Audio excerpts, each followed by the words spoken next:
The revolver fired 3 times before Caleb Turner hit the ground.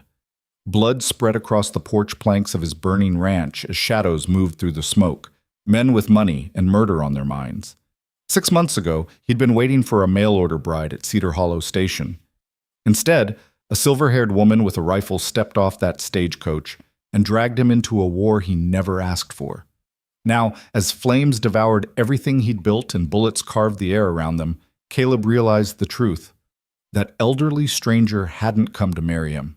She'd come to save his life. If you want to see how a grandmother with a gun took down an empire of greed, stay with me until the very end. Drop a like, leave a comment with your city so I can see how far this story travels. And let's begin. The Thursday morning sun cut across Cedar Hollow Station with the kind of clean, golden light that made promises feel possible. Caleb Turner stood on the weathered platform, his hat in his hands, his heart doing something between racing and stopping altogether. 6 months of letters. 6 months of careful words written by lamplight, describing the ranch, the mountains, the life he was building in territory so new the map still had blank spaces. 6 months of imagining the moment when Lydia Bennett would step down from the stagecoach and their planned future would finally begin. He'd cleaned his boots 3 times that morning, trimmed his beard, even borrowed a proper coat from Samuel Chen at the general store, though it pulled tight across his shoulders. The other men waiting on the platform, ranchers, miners, merchants, cast knowing glances his way. Everyone in Cedar Hollow knew Caleb Turner was waiting for his bride.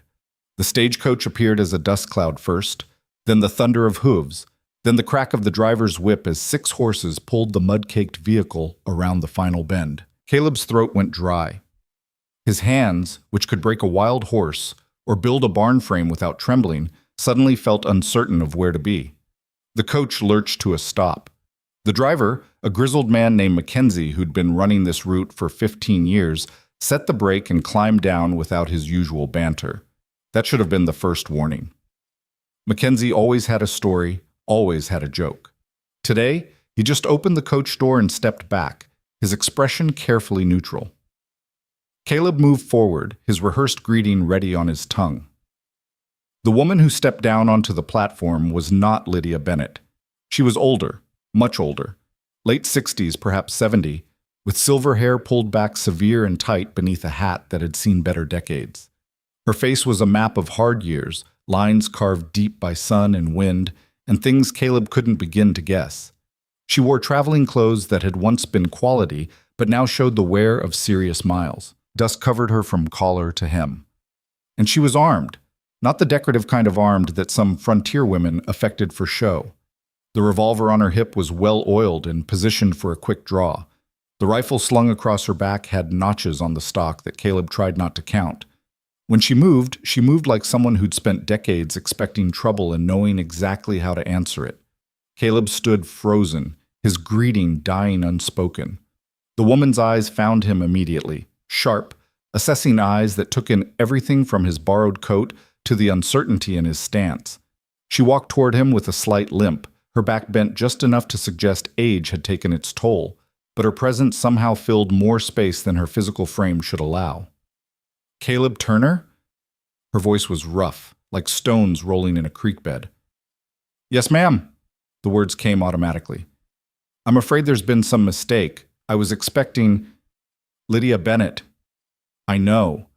She reached into her coat and pulled out a letter, the paper worn from handling. "I'm Eliza Ward, Lydia's grandmother, and you and I need to have a very serious conversation, Mr. Turner, because there are men coming to kill you, and they're about 2 days behind me." The platform seemed to tilt beneath Caleb's feet. Around them, the usual station bustle continued, passengers disembarking, luggage being thrown down, horses being changed out. But it all became distant noise. "I don't understand," Caleb said. "You will." Eliza glanced around the platform, her hand resting casually near her revolver. "But not here. Too many ears.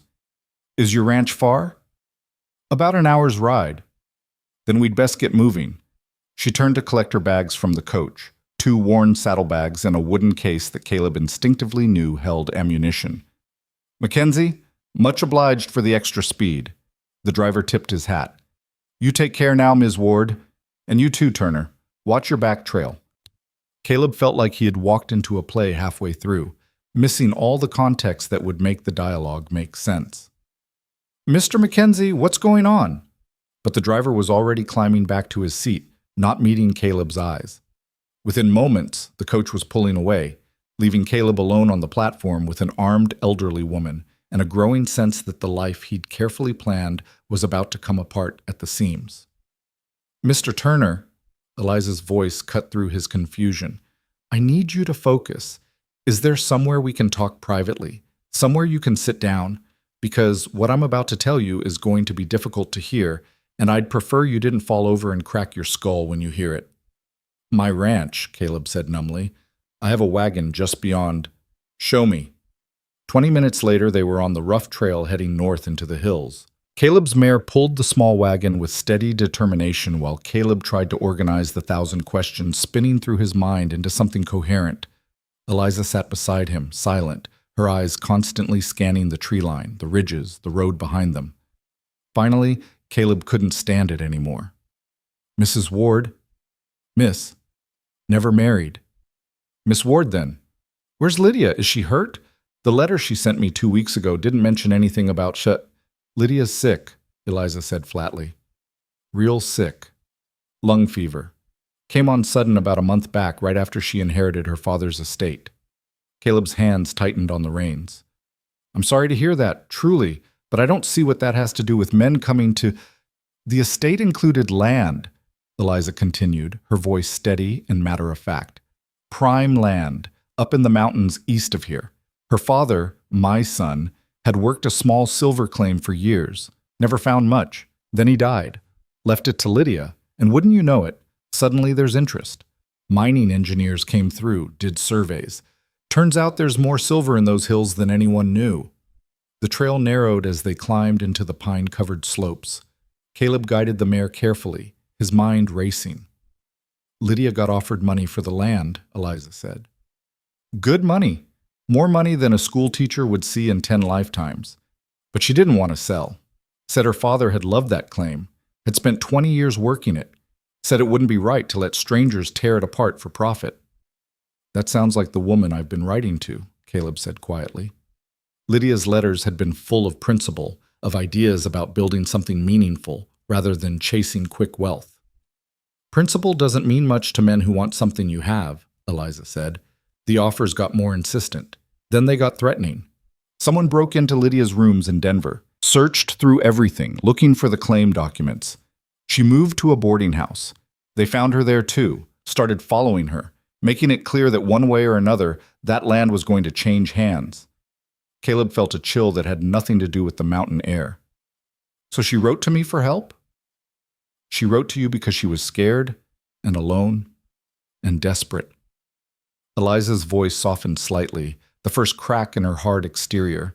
And because she's young and foolish enough to think that having a husband out here in the territory would somehow make her safer, she sent you all the claim documents, didn't she? Said she was sending family papers for safekeeping? Caleb's stomach dropped. The package that had arrived 3 weeks ago, thick with official-looking documents that Lydia had asked him to store in his safe box. He'd assumed they were family records, things she wanted protected during her journey west. Those are the mining claims, he said. Those are the mining claims, Eliza confirmed, which means the men who want them now think you're part of this. Think you and Lydia cooked up some scheme to hide assets. They think if they can't get to her in Denver, they can get to you out here where there's no law to speak of, no witnesses who can't be bought or scared off. The ranch came into view as they crested the final ridge, a modest spread in a valley cupped by mountains. Caleb had spent 5 years building it from nothing, a solid cabin, a barn, corrals, 100 acres of pasture carved from wilderness. His pride and his future, all in one place. Looking at it now, he saw it differently, isolated, vulnerable, miles from the nearest neighbor. How do you know all this? Caleb asked as they descended toward the ranch. About the threats? About men coming? Eliza was quiet for a long moment. When she spoke, her voice carried the weight of old griefs. Because I've spent the last 40 years dealing with men like this. Because I've seen what they do when they want something and don't care who gets hurt. And because 3 nights ago, 2 of them got drunk in a Denver saloon and talked too loud about their plans to ride out here and convince you to hand over those documents, one way or another. Caleb brought the wagon to a stop in front of the cabin. The afternoon sun made everything look peaceful, pastoral. Chickens scratched in the yard. His horses grazed in the near pasture. Everything exactly as he'd left it this morning. "What did you do?" he asked. "When you heard them talking?" Eliza climbed down from the wagon with careful movements, her age showing in the stiffness of her joints. "I made sure they wouldn't be riding anywhere for a good long while. Then I got on the first stagecoach west and beat them here by about 2 days, if I'm calculating right." She turned to face him fully, and Caleb saw something in her eyes that made him understand why she carried those weapons, why she'd traveled alone across dangerous territory, why men in a saloon might have ended up unable to ride. "So here's how this stands, Mr. Turner. You have a choice to make, and you need to make it quick. You can give me those documents. Let me take them back to Denver and wash your hands of this whole mess. Tell anyone who comes asking that you never knew what they were, that you handed them over to Lydia's grandmother, and that's the end of it. They might believe you. They might leave you alone." Or, Caleb asked, though he already knew there had to be an alternative or she wouldn't have framed it as a choice. "Or you can stand with me. We can defend this ranch, defend those claims, and make sure Lydia gets what's rightfully hers when she's well enough to decide what to do with it. But I won't lie to you, if you choose that path, there's going to be trouble. Real trouble. The kind that doesn't end with stern conversations and legal papers." Caleb looked at his ranch, then back at this silver-haired woman with a rifle and a lifetime of hard decisions written into every line of her face. 6 months ago, he'd been imagining a future with a young school teacher, building a family, growing old together in this valley. That imagined future felt impossibly distant now. "Tell me about Lydia," he said. "The truth, not what she wrote in her letters. What you know about her." Eliza studied him carefully. "She's 24, smart as a whip, stubborn as a mule. Her father, my son, raised her on his own after her mother died. He filled her head with ideas about justice and fairness, about standing up for what's right even when it's hard. She taught school in Denver for 3 years, saved every penny. When her father died 6 months ago, she was heartbroken. Then came the inheritance and the pressure, and she didn't know what to do. So she did what scared young women have been doing for 100 years. She looked for a man to help her." "But you don't think that's the answer," Caleb said. "I think a man who's worth having doesn't need to be asked for help. He sees what's right and stands up for it." Eliza's eyes were sharp as she studied him. "I think the question isn't whether you'll help Lydia. It's whether you're the kind of man who can look at what's wrong in this world and choose to stand against it, even when it costs you." The sun was sliding toward the western peaks. In another hour, it would be dusk. Caleb thought about the 5 years he'd spent building this ranch, the early mornings and late nights, the winter he'd nearly frozen to death when the cabin roof collapsed under snow, the summer drought that killed half his cattle. Every board of that barn, every post of those fences, he'd placed them with his own hands. He thought about Lydia Bennett's letters, carefully written in neat schoolteacher script, describing her dreams of a different life, her hope for something better than what she'd known. And he thought about the men who were riding toward this valley right now, men who believed they could take whatever they wanted through force and fear. "The documents are in a lockbox under the floorboards in the cabin," Caleb said. "And they're going to stay there until Lydia's well enough to decide what to do with her inheritance herself. If men come here trying to take them, they're going to find out that this ranch isn't as easy to push around as they think." For the first time since stepping off that stagecoach, Eliza Ward smiled. It was a small smile, hard-edged and knowing but genuine. "Good," she said. "Then we'd better get to work. We've got 2 days to turn this ranch into somewhere defensible. You know how to shoot?" "I can hunt." "Hunting and fighting are different things. You ever shoot at a man who's shooting back?" "No, ma'am." "Well, you're about to learn." Eliza pulled her rifle off her back and worked the action, checking the chamber with practiced ease. "First thing, we need sight lines. Those trees near the cabin, they give cover to anyone approaching. We cut them down. Second, your windows. Too big, too exposed. We're boarding them up, leaving just enough space to fire through. Third, we need to know they're coming before they get here. Tripwires, noisemakers, early warning systems. Caleb just stared at her. You've done this before. More times than I care to count. Eliza started walking toward the cabin, her limp more pronounced now after sitting in the wagon. You got food stores, water, ammunition? Some. Not a lot. Make a list of what we need. Tomorrow we ride to Cedar Hollow, stock up. Tonight we start preparing. She stopped at the cabin door and looked back at him. And Mr. Turner? From this moment forward, you don't trust anyone outside this ranch. I don't care if they're your oldest friend or the pastor who married your parents. Men with enough money can buy anyone's loyalty. Until this is over, you and I are on our own. Inside the cabin, Eliza walked through each room with the practiced eye of someone assessing fortification possibilities. She tested the strength of the walls, examined the roof structure, studied the angles of approach from outside. Caleb found himself simply following her, watching this woman who was supposed to have been his bride's grandmother transform his home into something resembling a military position. This isn't a bad structure, she said, running her hand along the main support beam. You built it solid, that'll help, but it wasn't designed for defense. Too many windows, too many approaches. We work with what we have. She moved to the main window facing south. This is your primary field of fire. Anyone coming up the main trail has to pass through here. We'll want your best rifle positioned here when the time comes. She pointed to the eastern window. Secondary approach. They'll try to come around the side, use the barn for cover. We address that tomorrow. Western window. Blind spot. We board this one up completely. Caleb felt surreal watching an elderly woman plan the defense of his home with the casual competence of a military commander. Miss Ward, how did you...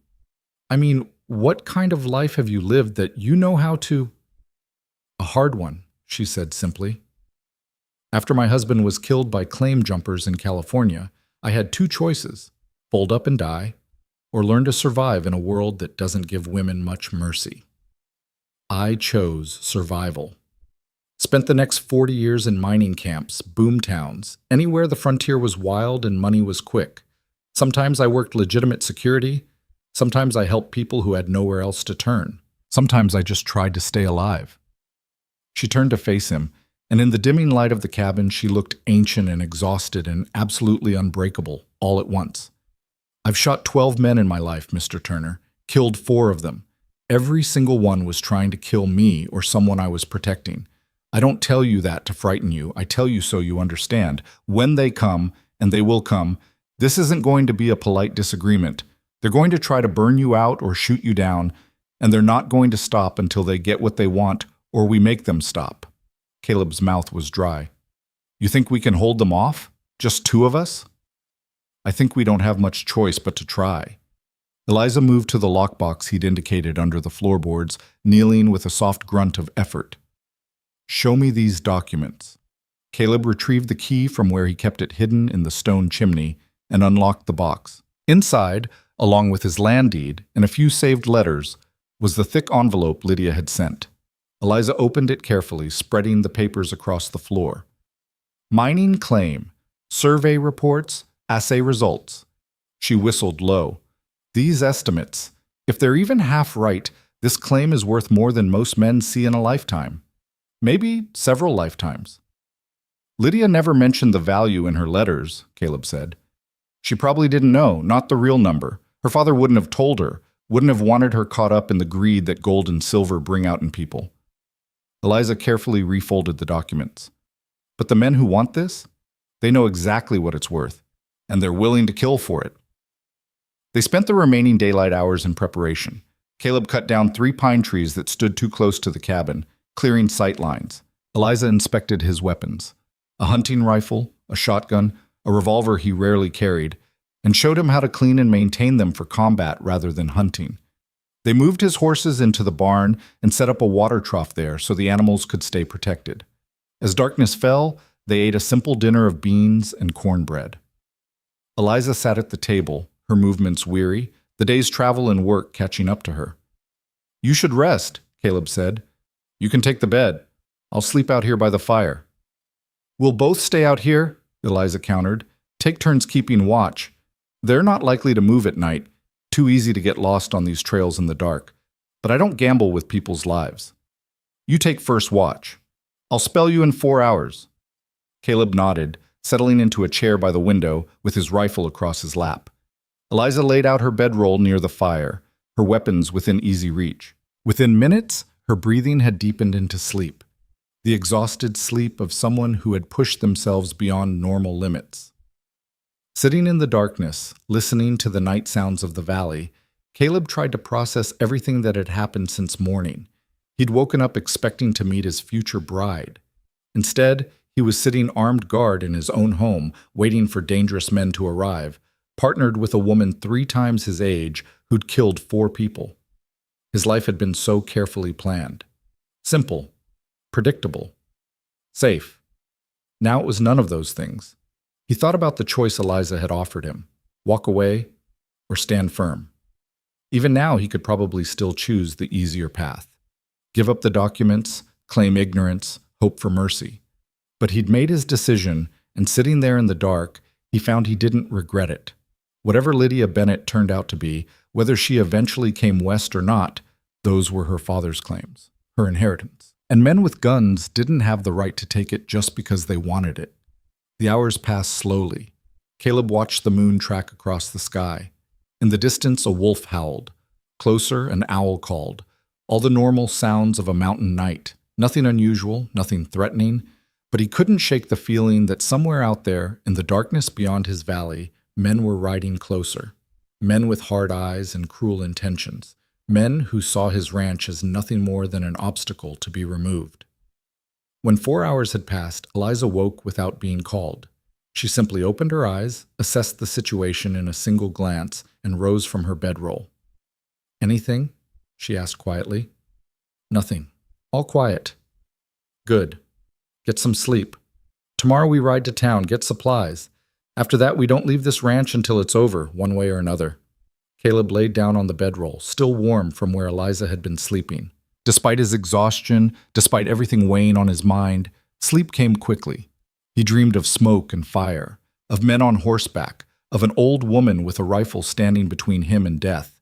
When he woke just after dawn, Eliza was already up, making coffee over the fire.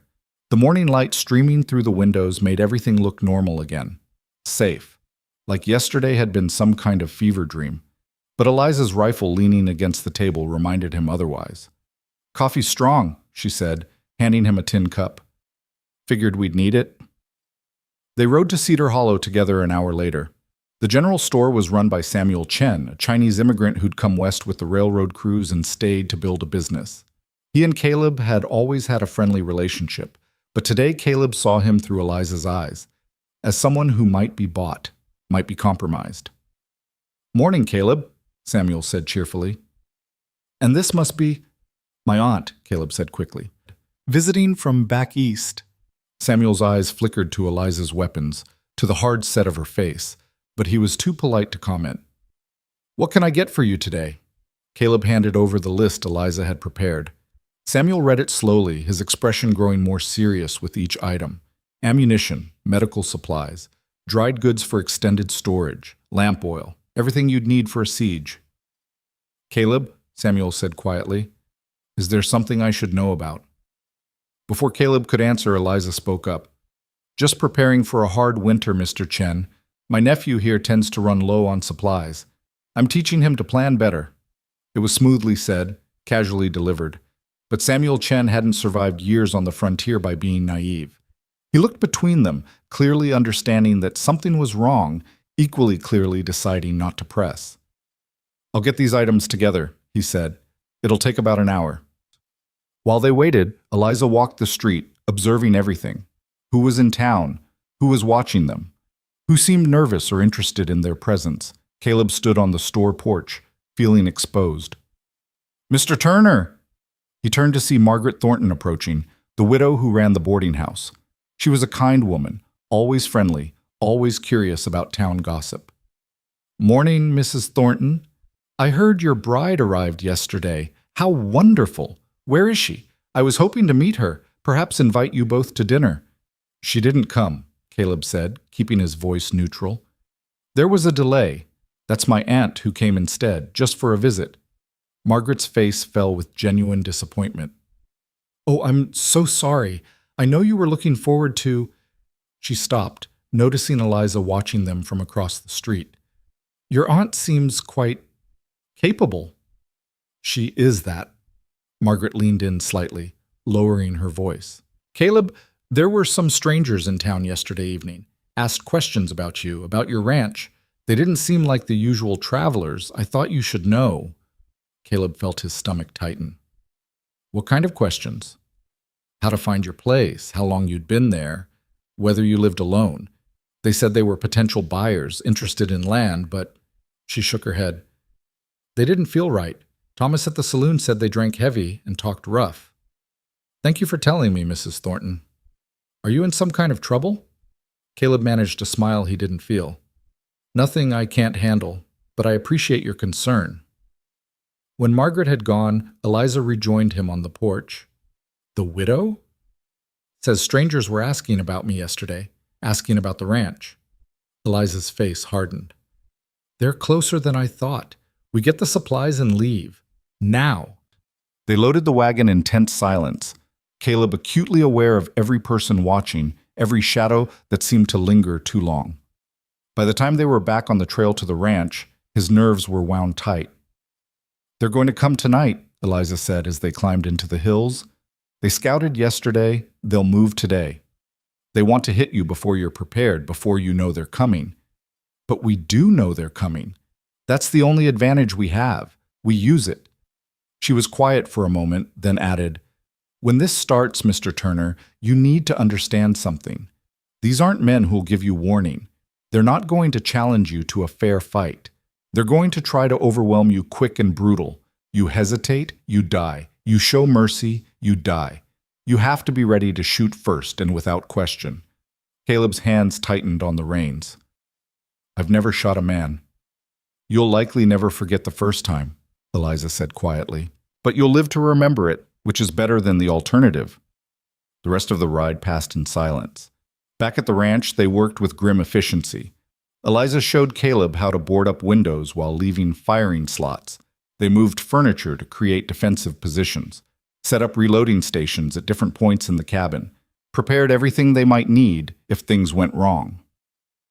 As the sun began its descent toward evening, Eliza made a final walk around the property, checking angles, studying approaches.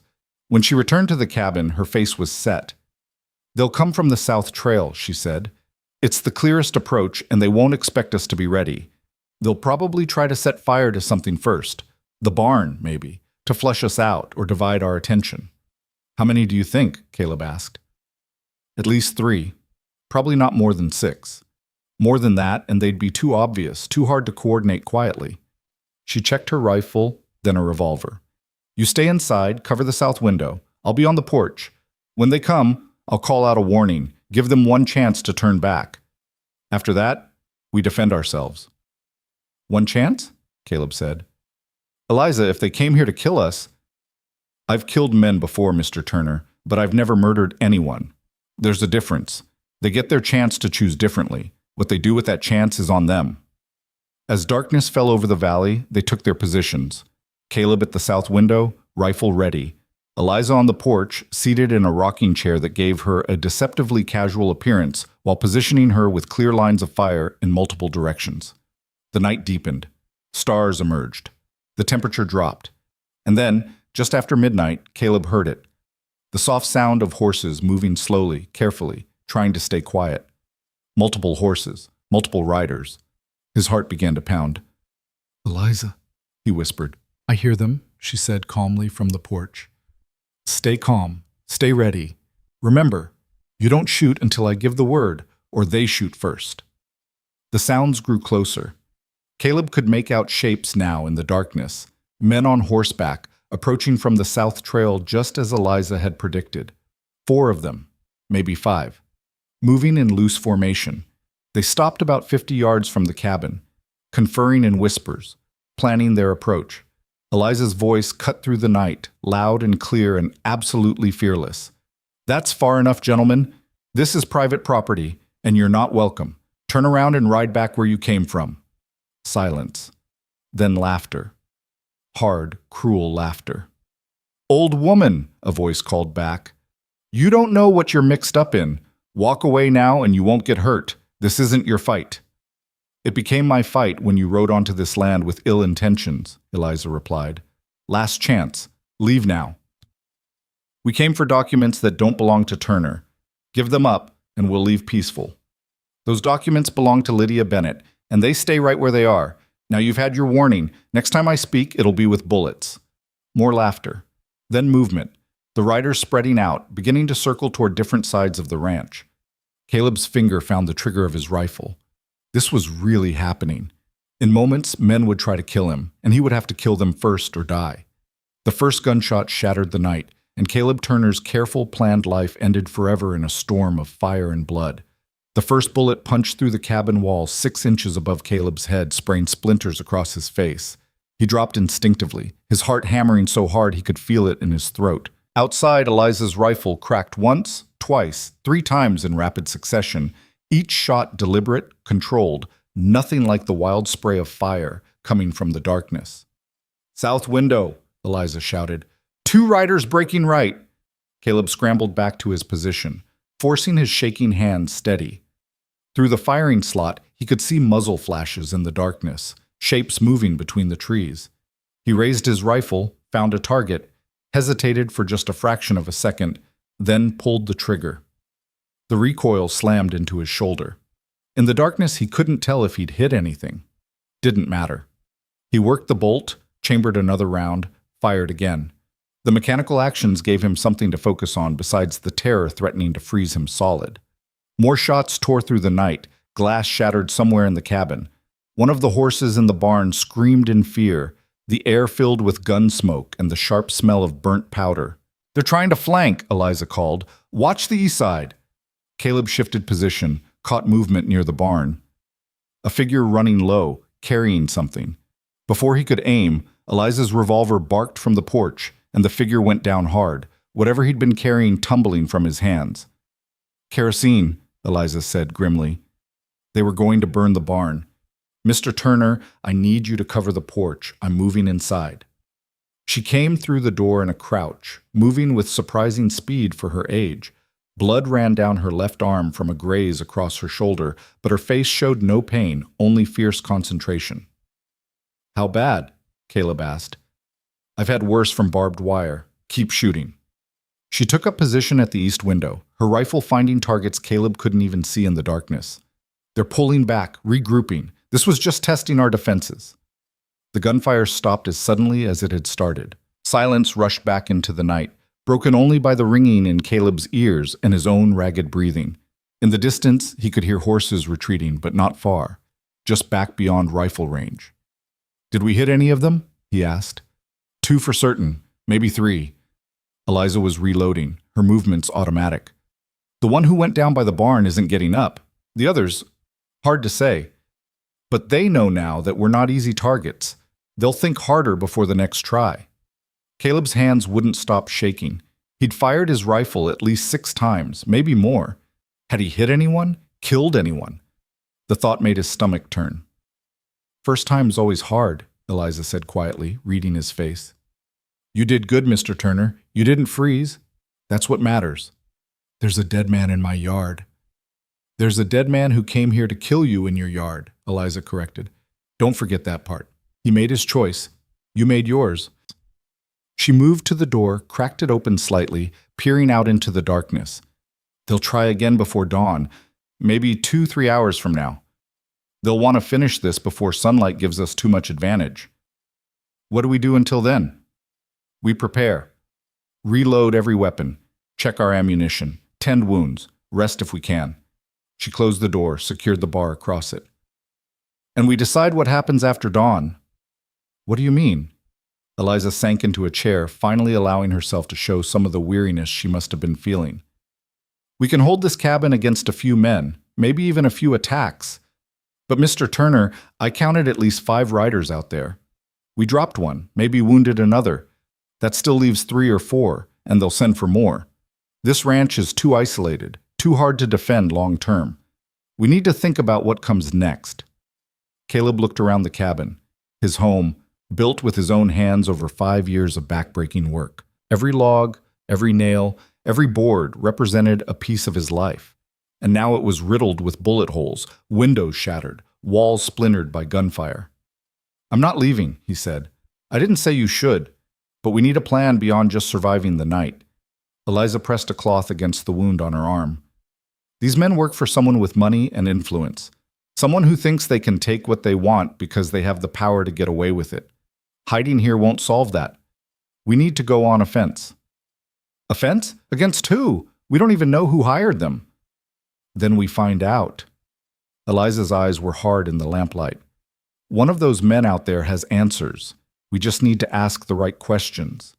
Before Caleb could respond, a voice called from the darkness beyond the cabin. "Turner, we can talk about this." Eliza held up a hand, signaling Caleb to stay quiet. She moved to the window, staying carefully out of the line of fire. "I'm listening," she called back. "The old woman again." The voice held contempt now, the earlier mockery replaced by genuine anger. "You killed Charlie. That wasn't necessary. This didn't have to get bloody." "Your friend Charlie was carrying kerosene to burn my barn," Eliza replied. "That made it necessary. You want to talk? Show yourself, unarmed. Otherwise, you're wasting breath." Silence. Then, "How do I know you won't shoot me the moment I step into the light?" "You don't. But I give you the same word I gave before I started shooting. I don't kill men who aren't trying to kill me. You come out peaceful, you'll get a peaceful hearing. After that, what happens is up to you." More silence. Caleb could imagine the men in the darkness conferring, debating, trying to decide if the old woman's word was worth anything. Finally, a figure emerged from the tree line. Hands raised, no visible weapons. He walked slowly into the spill of light from the cabin's lamp, his face becoming visible. A hard-faced man in his 30s, trail-worn clothes, the look of someone who'd spent years doing rough work in rough places. Eliza stepped onto the porch, her rifle held ready, but not aimed directly at the man. Caleb covered her from the window, his own rifle trained on the stranger's chest.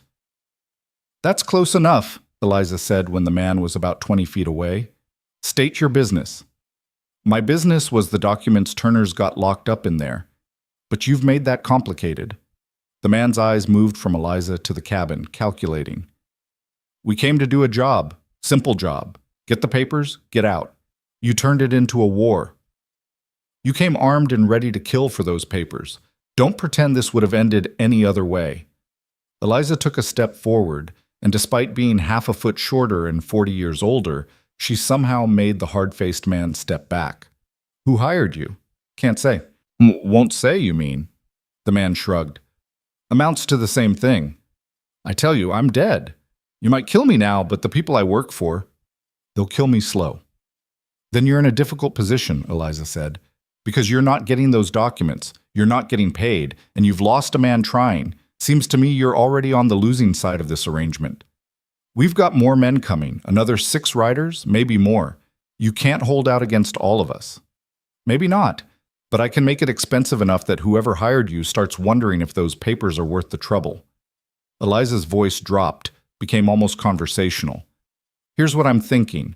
You seem like a man who works for money, not loyalty. Am I right about that?" The stranger's eyes narrowed. "I take jobs. I do them. That's all." "What's your name?" A pause. "Cole. Just Cole." "Well, just Cole. I'm going to make you an offer. You tell me who hired you, and I'll let you walk out of this valley alive. You can tell your employer that Turner's ranch was too well defended, that you lost men, that it's not worth continuing, or you can keep shooting at us until we shoot back and you end up like Charlie out there in the dirt. Your choice." Cole looked at her for a long moment. "You're asking me to betray a contract. I'm asking you to save your life. My life won't be worth much if word gets out I talk." Eliza tilted her head. "Your life isn't worth much right now, standing in rifle range of a woman who's already killed better men than you. At least if you walk away, you've got a chance to keep breathing. That's more than Charlie's got." Caleb watched from the window, barely breathing. The tension in the air was thick enough to choke on. Cole's hand kept twitching toward his hip, where he'd normally carry a gun. But he'd come out unarmed, and now he was trapped, too far from cover to run. Too close to the cabin to have any advantage. $600, Cole said finally. That's what we were promised. 200 up front, 400 on completion. Man named Vance arranged it. Richard Vance operates out of Blackstone Valley. Mining interests, land speculation, that sort of thing. Vance, Eliza repeated. He say why he wanted these documents so bad. Didn't have to. Everyone in the territory knows about the Bennett silver claims. Old man Bennett searched for 20 years and barely found enough to buy tobacco. Then he dies, and suddenly geological surveys say there's a fortune in those hills. Vance figures if he can get the claims, he can develop them properly, make millions. So he decided to steal them. Cole shrugged. He tried to buy them. The daughter wouldn't sell, so he's going another route. It's business. Murder's not business, Caleb said from the window, speaking for the first time. Cole's eyes found him. Out here? Everything's business, Turner. You're just learning that the hard way. Enough philosophy, Eliza cut in. You've given me a name. That's a start. Now I want to know, how many men does Vance have available? How far will he push this? As far as it takes. Vance doesn't like to lose. The claim's worth too much money to just walk away from. He'll keep sending men until he gets what he wants or runs out of men to send. Cole's expression was almost pitying. You two holding this ranch against 5, 6 guys, that's impressive. But Vance can hire 20 men if he needs to. 30. You can't win this by defending. Then we'll have to stop defending and start attacking, Eliza said calmly. Cole laughed, a harsh sound. You're going to attack Blackstone Valley? Old woman, you're tougher than you look, but you're not that tough. Vance owns that town. Marshal, judge, half the businesses. You ride in there making accusations, you'll be the ones in jail or in the ground. We'll see about that. Eliza gestured with her rifle toward the tree line. You've given me what I need. Now you can go. Tell Vance that the Bennett claims are protected, and any more attempts on this ranch will end the same way tonight ended. Tell him I'm coming to Blackstone Valley, and I'm bringing proof of everything he's done. Tell him... The bullet took Cole in the chest. He looked surprised more than anything, his eyes going wide as he stumbled backward. His mouth opened, but no words came out. He fell hard, hit the ground, twitched once, and went still. Sniper! Eliza dove back toward the cabin door as more shots tore through the night. They had a shooter positioned. Cole was bait. Caleb threw the door open, grabbed Eliza's arm, hauled her inside. A bullet splintered the doorframe inches from his hand. Another punch through the wall above his head. He slammed the door, dropped the bar, and they both hit the floor as gunfire erupted from multiple positions around the ranch. They killed their own man, Caleb gasped. Couldn't let him talk any more than he already had. Eliza was crawling toward the south window, glass crunching under her knees. Smart, ruthless. Vance must have given orders. Anyone who compromises the operation dies. Keeps the rest in line. But we got what we needed. We know who's behind this. Knowing and proving are different things. Eliza rose just enough to return fire through the window slot. But yes, we've got a name. That's more than we had an hour ago. The second assault was more coordinated than the first. Whoever was leading these men had learned from the initial attack. They kept at range, using the darkness for cover, pouring steady fire into the cabin to keep Caleb and Eliza pinned down. No more wild charges. No more amateur mistakes. They're trying to wear us down, Eliza said, reloading. Keep us from sleeping, use up our ammunition.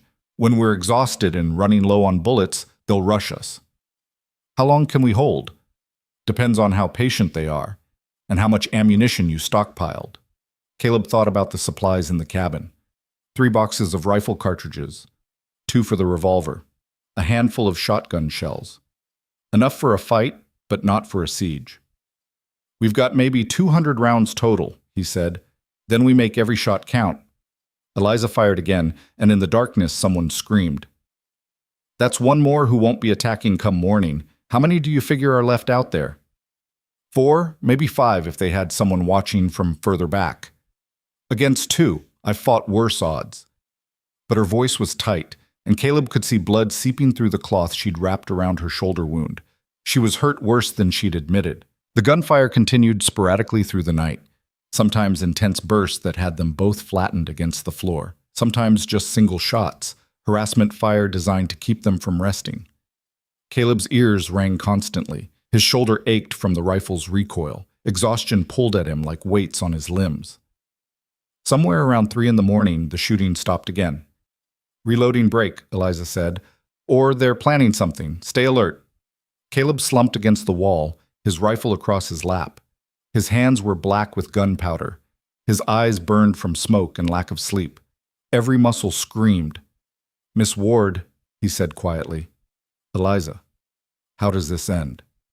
She was quiet for a long moment, reloading her revolver in the lamplight.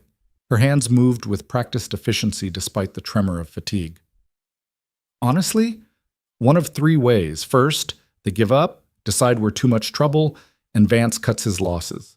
Unlikely, given what we know now. Second, we hold out until we can get word to a real marshal, someone outside Vance's influence, and turn this into an official legal matter. Possible, but we'd need to survive long enough and find someone trustworthy. Third, we go to Blackstone Valley ourselves and end this. That's the dangerous option. Also the most likely to actually solve the problem." Eliza snapped the revolver's cylinder shut. "Vance is the head of the snake. We cut off the head, the body dies. Without him, these hired guns have no employer, no reason to keep fighting. You're talking about killing him. I'm talking about making him answer for attempted murder, arson, and theft. If that ends with him dead—" She shrugged. "I've lost no sleep over worse men." Caleb thought about Richard Vance, a name he'd never heard until tonight. A man he'd never met, never crossed, never even thought about. And yet that man had decided Caleb should die, had sent armed men to make it happen, all for papers locked in a box under the floorboards.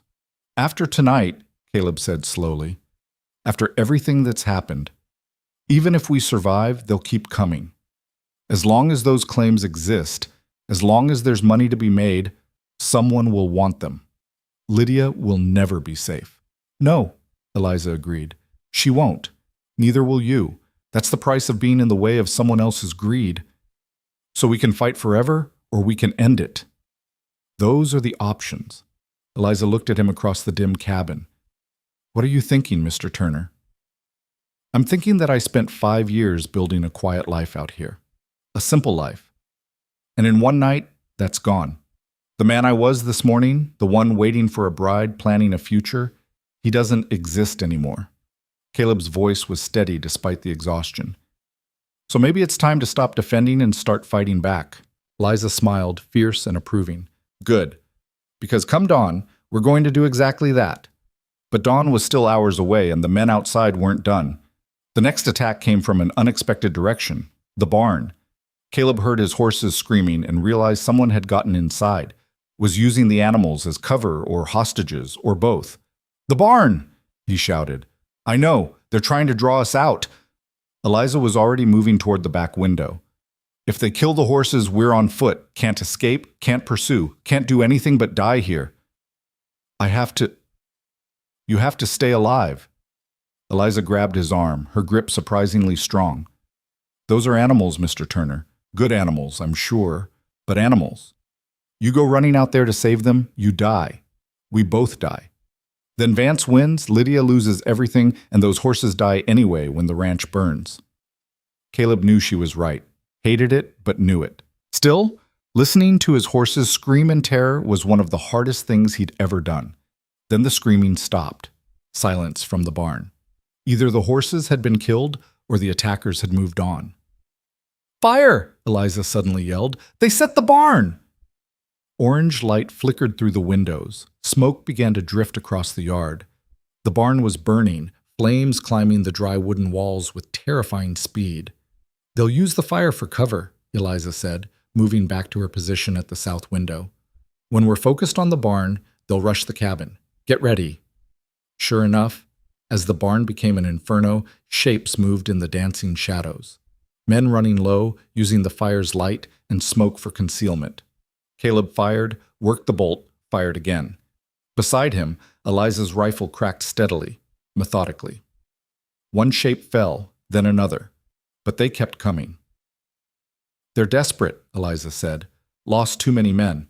This is their last push. Hold them here, and we win." The front door shuddered under impact. Someone was trying to break through. Caleb swung his rifle toward it just as the wood splintered. A man came through, gun raised. Eliza shot him before Caleb could pull the trigger. The man fell backward through the broken door. "Window!" she shouted. Caleb spun, saw a figure climbing through the east window. He fired from the hip, pure instinct. The figure jerked and fell. For 30 seconds, the cabin was chaos. Gunshots, smoke, shouting. Caleb stopped thinking, just reacted. Aim, shoot, reload. Again. Again. His ears rang so loud he couldn't hear his own gun firing. Then suddenly, it was over. No more attackers. No more gunfire from outside. Just the roar of the burning barn and the ragged sound of his own breathing. Eliza moved through the cabin, checking windows, making sure no one was hiding in the shadows. Blood ran down her face from a cut on her forehead. Her left arm hung stiffly. But she was standing, still fighting. "How many?" Caleb asked. "3 dead in the yard that I can see.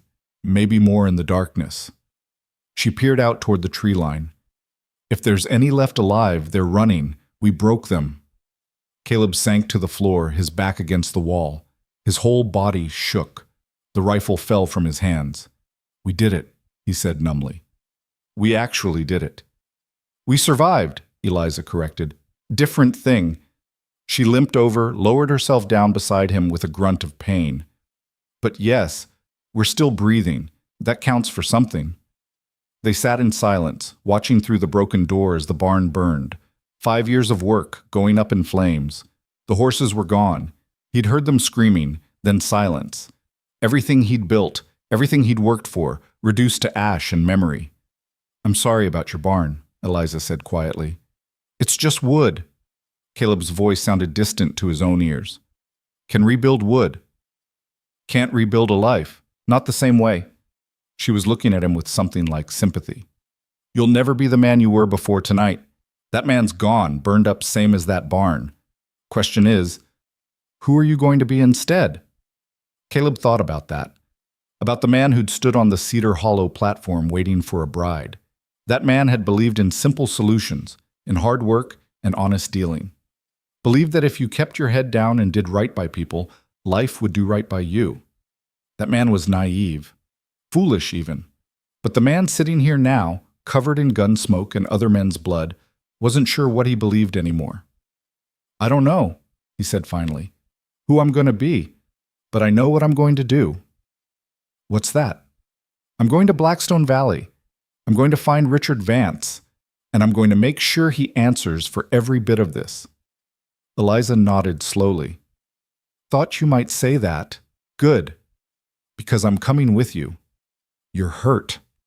"I've been hurt before. I'll be hurt again." She pushed herself to her feet with visible effort. "Besides, you need me. Vance won't be easy to reach. He'll have protection, hired guns, legal shields.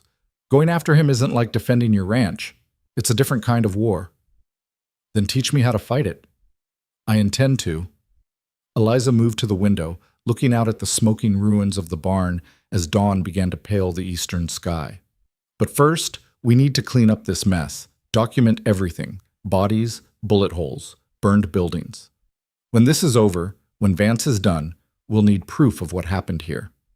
They spent the early morning hours in grim work, checking the bodies of the men who'd attacked them, going through their pockets for anything that might prove the connection to Vance, finding 7 dead men in total, a horrifying toll, and Caleb had to keep reminding himself that each one had come here to kill him. One man was still alive, gut shot and dying slow. Eliza gave him water, made him as comfortable as possible, and asked questions. The man talked, probably grateful just to have someone there as he bled out. He confirmed everything Cole had said. Vance hired them, promised good money, said it would be an easy job. "Wasn't supposed to be like this," the dying man whispered. "Just a ranch. Just one man. Easy money." He died 20 minutes later. Eliza closed his eyes. "Remember this," she said to Caleb. "Every man who came here made a choice. They chose money over conscience. They chose to kill for pay. You feel bad about that. You're wasting your grief on men who wouldn't have spared you a second thought." Caleb wanted to argue, wanted to say that every life mattered, but standing in his yard, surrounded by the dead, his barn still smoking, his home shot full of holes, He couldn't find the words. When the sun was fully up, they buried the bodies in a mass grave beyond the pasture. It took hours. They were both exhausted, wounded, running on nothing but determination. But it had to be done. "Should say something," Caleb said when the last shovel of dirt was placed. "Why? They came to murder you. They got what they earned." But Eliza bowed her head anyway. "May they find more mercy in death than they showed in life. That's all I've got." It would have to be enough.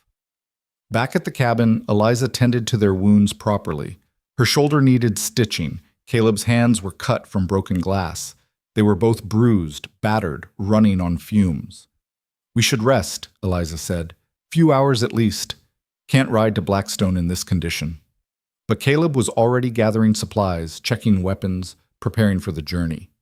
"If we wait, Vance will hear we survived. He'll prepare defenses or run or send more men. We need to move while he still thinks we're pinned down here." "You're learning." Eliza smiled despite her exhaustion. "All right, we ride. But we do it smart. No rushing in blind. We get to Blackstone, we scout the situation, we make a plan. Agreed?" "Agreed." They loaded what gear they could carry onto Caleb's remaining horse. The attackers' mounts had scattered during the fighting, but one of them had stayed close enough to catch. 2 horses between them. Enough. The ranch looked like a battlefield as they rode out. Burned barn, broken windows, fresh graves, bullet-scarred walls. Everything Caleb had built, destroyed in one night. He didn't look back. Eliza rode beside him, straight back despite her wounds, her rifle across her saddle, her eyes already on the trail ahead. She'd warned him this was coming, had tried to give him a choice. And when he'd chosen to stand rather than run, she'd stood with him. "Thank you," Caleb said as they climbed into the higher country. "For everything, for coming here, for fighting, for—" "Don't thank me yet," Eliza interrupted. "This isn't over. Tonight was the easy part." "Easy?" "We knew where we were. We had shelter, defensive positions, the advantage of preparation. Going after Vance in his own territory?" She shook her head. "That's going to be harder and probably bloodier. You still want to do this?" Caleb thought about Lydia Bennett, sick in Denver, unaware that her inheritance had turned into a war. Thought about the men who'd burned his barn and killed his horses and tried to murder him in his sleep. Thought about Richard Vance, sitting comfortable in Blackstone Valley, thinking money and violence could take whatever he wanted. "Yeah," Caleb said. "I still want to do this." "Then let's go introduce Mr. Vance to the consequences of his choices." They rode through the morning toward Blackstone Valley, 2 battered survivors heading toward a reckoning. Behind them, smoke still rose from the ruins of Caleb's old life. Ahead lay uncertainty, danger, and quite possibly death. But for the first time since stepping off that stagecoach platform 24 hours ago, Caleb Turner felt certain of his purpose. The simple life was gone. The careful plans were ashes. Everything he thought he wanted had been burned away. What remained was simpler, harder, true, justice, survival. And an old woman with a rifle who'd shown him that sometimes the only way through darkness was to carry your own light, even if it came from the muzzle of a gun. The trail to Blackstone Valley cut through some of the most unforgiving country Caleb had ever seen. Steep canyon walls rose on either side, red rock carved by centuries of wind and water into shapes that looked almost deliberate, almost mocking. The horses picked their way carefully over loose shale that clattered down into the gorge below with every misstep. One wrong move and they'd be joining those falling stones at the bottom of a 100-foot drop. Eliza rode ahead, her posture tense despite the exhaustion that had to be weighing on her. Every few minutes she'd stop, study the trail behind them, listen to the silence, looking for pursuit, looking for ambush, looking for the next danger before it found them. "How far?" Caleb called up to her. "Another 2 hours to the valley floor, then maybe 3 more into town." She didn't turn around, her eyes still scanning the ridgeline. "We'll stop at the overlook, get a look at the place before we ride in blind." Caleb's shoulder ached where the rifle recoil had bruised it. His hands were blistered from digging graves. Every breath seemed to pull at muscles he'd strained during the fight. But he kept riding, kept pushing, because stopping meant thinking, and thinking meant remembering the sound men made when they died. The sun climbed higher, turning the canyon into an oven. Sweat soaked through Caleb's shirt. His canteen was nearly empty. Beside him, Eliza's horse stumbled slightly, and he saw her wince as the movement jarred her wounded shoulder. "We need to rest," he said. "Both of us.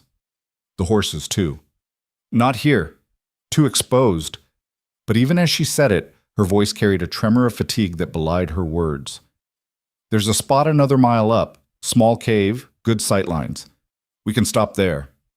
The cave turned out to be barely deep enough for 2 people and 2 horses, but it offered shade and protection. They dismounted stiffly, tied the horses where they could reach the sparse grass growing in the rocks, and collapsed in the relative coolness of the stone shelter. For several minutes, neither of them spoke. Caleb drank the last of his water. Eliza checked her weapons with mechanical precision, even though they'd been checked an hour ago and would be checked again in another hour. The habits of survival ran deep. "Tell me about Blackstone Valley," Caleb said finally. "What are we riding into?" Eliza set her rifle aside, leaned back against the cave wall. "Mining town. Started about 10 years ago when someone found silver in the surrounding hills. Grew fast, the way these places do. Got big enough to attract the wrong kind of attention. Men who saw opportunity in chaos. Vance showed up about 5 years back, started buying property, funding operations, putting his people in positions of power. Now he owns most of the legitimate businesses and controls most of the illegitimate ones." "The law?" "Marshall's named Hoskins. Used to be a decent man, from what I hear. But Vance owns the town council, and the council pays Hoskins' salary. You do the math." She pulled out a strip of dried beef, chewed it slowly. "There's a judge, too, but he might as well wear Vance's brand. Any legal challenge has to go through him, and he makes sure nothing threatens Vance's interests. So we can't rely on the law." "We can't rely on anyone but each other." Eliza's eyes found his. "That's why I'm asking you again, Mr. Turner. Are you certain about this? Once we ride into that valley, there's no easy way out. Vance will know we're coming. He'll have men watching, and if we fail, if we end up in Hoskins' jail or worse, no one's going to save us." Caleb thought about the question, really thought about it, beyond the anger and the exhaustion and the need for revenge. What he was proposing was essentially suicide. 2 people, one of them elderly and wounded, riding into a town controlled by their enemy to demand justice from a system that had already been bought and paid for. It was insane. It was also the only thing that made sense. "I'm certain," he said, "because if we don't stop Vance now, he'll keep going. Keep taking, keep hurting people. And Lydia will never be safe. Neither will anyone else who has something he wants." "Noble sentiment. Hope you remember it when they're pointing guns at us." But Eliza was smiling slightly, that hard smile that said she'd hoped he'd say exactly that. "All right, then we do this smart. First rule, we don't announce ourselves. We come in quiet, separate. I'll go first. Look like just another old woman passing through. You follow an hour later, keep your head down. We meet up somewhere private and plan our next move." "What is our next move?" "We gather proof, real, solid, undeniable proof that Vance hired those men, that he ordered the attack on your ranch. We get that proof somewhere safe. Maybe telegraph it to a federal marshal, maybe hold it as leverage. Then we confront Vance and give him a choice. Face justice or face exposure and everything that comes with it. And if he chooses to kill us instead, then we make sure we're harder to kill than he expects." Eliza stood, stretched carefully, testing her wounded shoulder. "But I don't think it'll come to that. Men like Vance, they're used to winning, used to having all the advantages. When someone stands up to them, really stands up, they often fold. Not always, but often enough." They rested for another half hour, then mounted up and continued the journey. The canyon gradually widened, the walls growing shorter until finally they emerged onto a high plateau. Below them, spread across a bowl-shaped valley, lay Blackstone Valley town. It was bigger than Caleb had expected.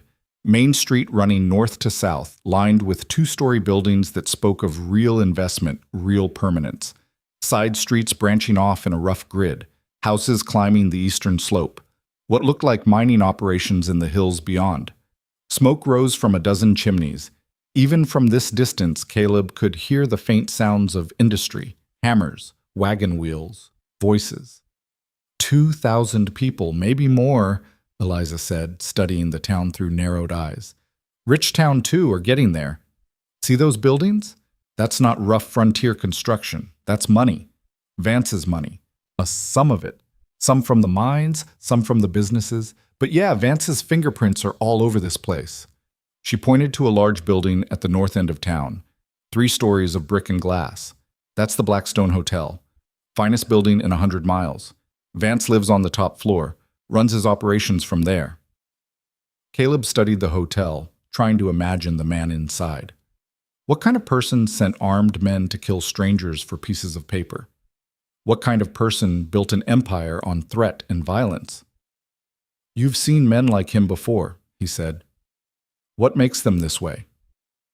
Greed, mostly, but not just greed for money. Greed for power, for control, for the feeling of being above everyone else. Eliza turned her horse, starting down the long slope toward the valley floor. Vance probably tells himself he's a builder, a man of vision. Tells himself the people he hurts are just obstacles to progress. But at the end of the day, he's just another bully with enough money to hire other bullies to do his bullying for him. They descended in silence, each lost in their own thoughts. As they approached the valley floor, Eliza pulled up. This is where we separate. I'll go in first, get a room at a boarding house, start listening to local talk. You wait 1 hour. I mean it, a full hour. Then you come in. Don't go to the hotel. There's a livery stable on the south end of town, run by a Chinese man named Liu. He's honest, or as honest as anyone gets in a place like this. Stable your horse there. Ask him where you can find a room. He'll point you somewhere safe. How do you know all this? Because I've been in 100 towns like this one, and they all work the same way. Eliza reached out, gripped his arm with surprising strength. Be careful, Mr. Turner. Keep your eyes down, your mouth shut. Don't ask about Vance. Don't mention your ranch. Don't give anyone any reason to look at you twice. Understand? I understand. Good. I'll find you after dark. Until then, you're just another drifter looking for work. She released his arm, gave him one last searching look, then spurred her horse forward. Caleb watched her ride toward town, this silver-haired woman who'd appeared 2 days ago and turned his life inside out. She sat straight in the saddle despite her wounds, despite her age, despite everything. Unbreakable. Or broken so many times she'd learned how to put herself back together. He waited the full hour, watching the sun track across the sky, trying not to think about all the ways this could go wrong. Then he rode down into Blackstone Valley. The town swallowed him immediately. Main Street was chaos, freight wagons, riders, pedestrians all competing for space. The noise was overwhelming after the silence of the canyon. Men shouted, hammers rang, a piano played badly from one of the saloons. The smells hit him next. Horse manure, wood smoke, unwashed bodies, cooking food, chemicals from what he guessed were the ore processing facilities. He found Liu's livery stable exactly where Eliza had said it would be. The proprietor was a thin man in his 50s with sharp eyes and careful movements. He looked Caleb over with an expression that suggested he'd seen every kind of trouble and wasn't impressed by any of it. Horse needs tending, Caleb said, and I need a recommendation for a room. $2 for the week, includes feed and water. Liu ran a hand down the horse's leg, checking for soundness. You looking for work or trouble? Work. Miners stay at Campbell's on the east side, Cowboys at Martinez's boarding house. Drifters at Mother Wickham's, but she'll charge you triple and water the whiskey. Liu straightened, met Caleb's eyes. You look like someone who's had recent trouble. If you're bringing that trouble to my town, I'd appreciate you leaving it at the door. I'm not looking for trouble, Caleb said carefully. Just work and a quiet place to sleep. Then try Campbell's. Tell them Liu sent you. They'll give you a fair price. He took the horse's reins. And mister? Whatever happened to you before you got here, keep it to yourself. Blackstone doesn't like complications. Caleb paid the livery fee and headed for Campbell's. The boarding house was a 2-story wood structure that had seen better years. A heavy woman in her 40s answered his knock, looked him up and down with the same suspicious assessment Liu had given him. Liu sent me, Caleb said. Said you might have a room. $1 a night, includes breakfast and supper. No drinking in the rooms, no fighting, no women of questionable virtue. You cause trouble, you're out. Payment in advance. Caleb paid for 3 nights and was shown to a small room on the 2nd floor. Bare walls, narrow bed, washstand, 1 chair. A window overlooked the side street. He could see part of the main thoroughfare from here, could watch the flow of town life. He washed his face, changed his shirt, tried to look less like someone who'd just fought a small war. His hands were still cut and bruised, but he covered them with his sleeves. The exhaustion was harder to hide, but in a mining town, everyone looked tired. Supper was served at 6. Caleb sat at a long table with a dozen other boarders, miners mostly, judging by their clothes and conversation. They talked about their work, about the weather, about a cave-in that had killed 2 men the previous week. No one asked Caleb about himself, which suited him fine. "You hear about the shooting at Turner's Ranch?" one miner said through a mouthful of stew. "Stage driver brought news this morning." Caleb's blood went cold. He kept his expression neutral, his eyes on his plate. "What shooting?" another miner asked. "Some rancher up north of Cedar Hollow. Story is he got hit by bandits, maybe claim jumpers. Whole place burned down. Driver said he saw smoke from miles away. Anyone killed?" "Don't know. Driver didn't stop to check." The first miner shook his head. "Shame. This territory's getting too dangerous. Can't even work an honest claim without someone trying to take it from you." "Honest claims," a third miner snorted. "Most of the good claims around here are locked up by Vance and his people. Rest of us scratching for leavings." "Keep your voice down," someone else warned. "You want to lose your job?" The conversation moved on, but Caleb's mind raced. So Vance didn't know they'd survived. Thought the attack had succeeded, or at least driven them off. That was good. That gave them an advantage. After supper, he went back to his room and waited. The sun set. The town noise gradually decreased, though it never fully stopped. Mining towns didn't truly sleep. There was always a shift working, always someone drinking, always sounds carrying through the night. The knock came just after 9. Soft, 3 taps. Caleb opened the door to find Eliza standing there, looking like a tired elderly woman who'd walked too far. Her transformation was remarkable. She'd somehow found different clothes, pulled her hair differently, even changed the way she stood. If he'd passed her on the street, he might not have recognized her. She slipped inside, closed the door quietly behind her. "You heard?" she asked without preamble. "About the ranch. They think we're dead or run off." "Good. Keep it that way." She moved to the window, careful to stay back from the glass where she couldn't be silhouetted.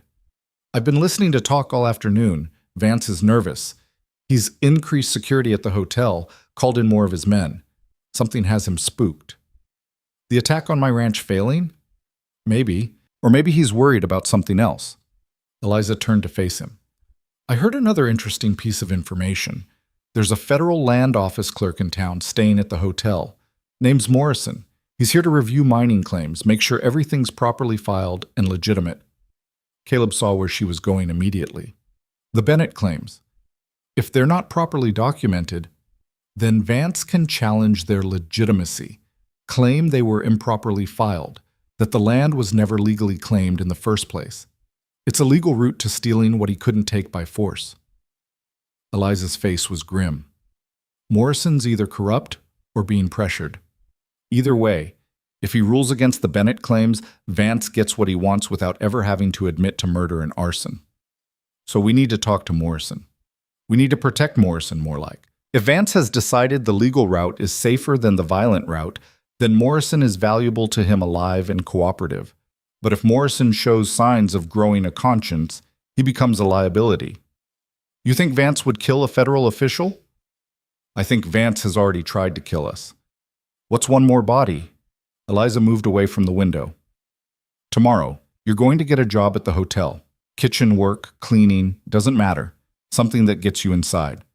I'll keep working the streets, gathering information, finding out who we can trust, if anyone. And Morrison? Leave him to me. I'll find a way to talk to him, assess whether he's corrupt or just scared. If he's corrupt, we expose him. If he's scared, we give him courage."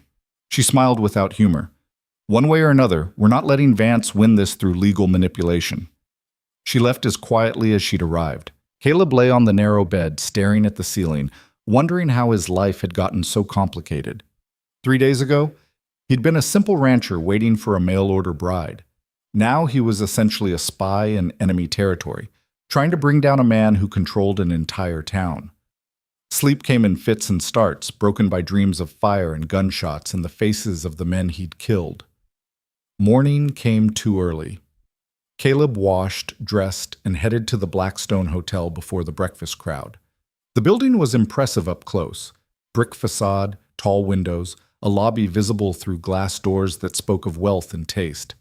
Two men lounged outside, trying to look casual but clearly on watch. Vance's security. Caleb walked around to the service entrance and back. A narrow door stood open, kitchen heat and noise spilling out. He stepped inside to organized chaos, cooks shouting orders, waiters moving at near run, the clash of pots and pans creating a constant din. "Help you!" A heavy-set man in an apron intercepted him, irritated at the interruption. "Looking for work. Kitchen, cleaning, whatever you've got." The man looked him over. "Can you wash dishes without breaking them?" "Yes, sir." "Then you start now. $3 a week, meals included. You get 1 day off a month. Don't steal. Don't drink on the job. Don't bother the guests. Break any of those rules, and you're out. Understood?" "Understood." Just like that, Caleb was employed at the Blackstone Hotel.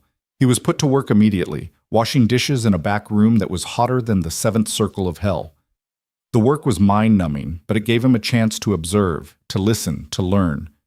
The kitchen staff talked constantly. About the hotel, about Vance, about the guests. Most of it was mundane: who was demanding, who tipped well, who'd gotten drunk and caused a scene. But occasionally, something useful emerged. "Mr. Morrison wants his breakfast in his room again," one waiter said.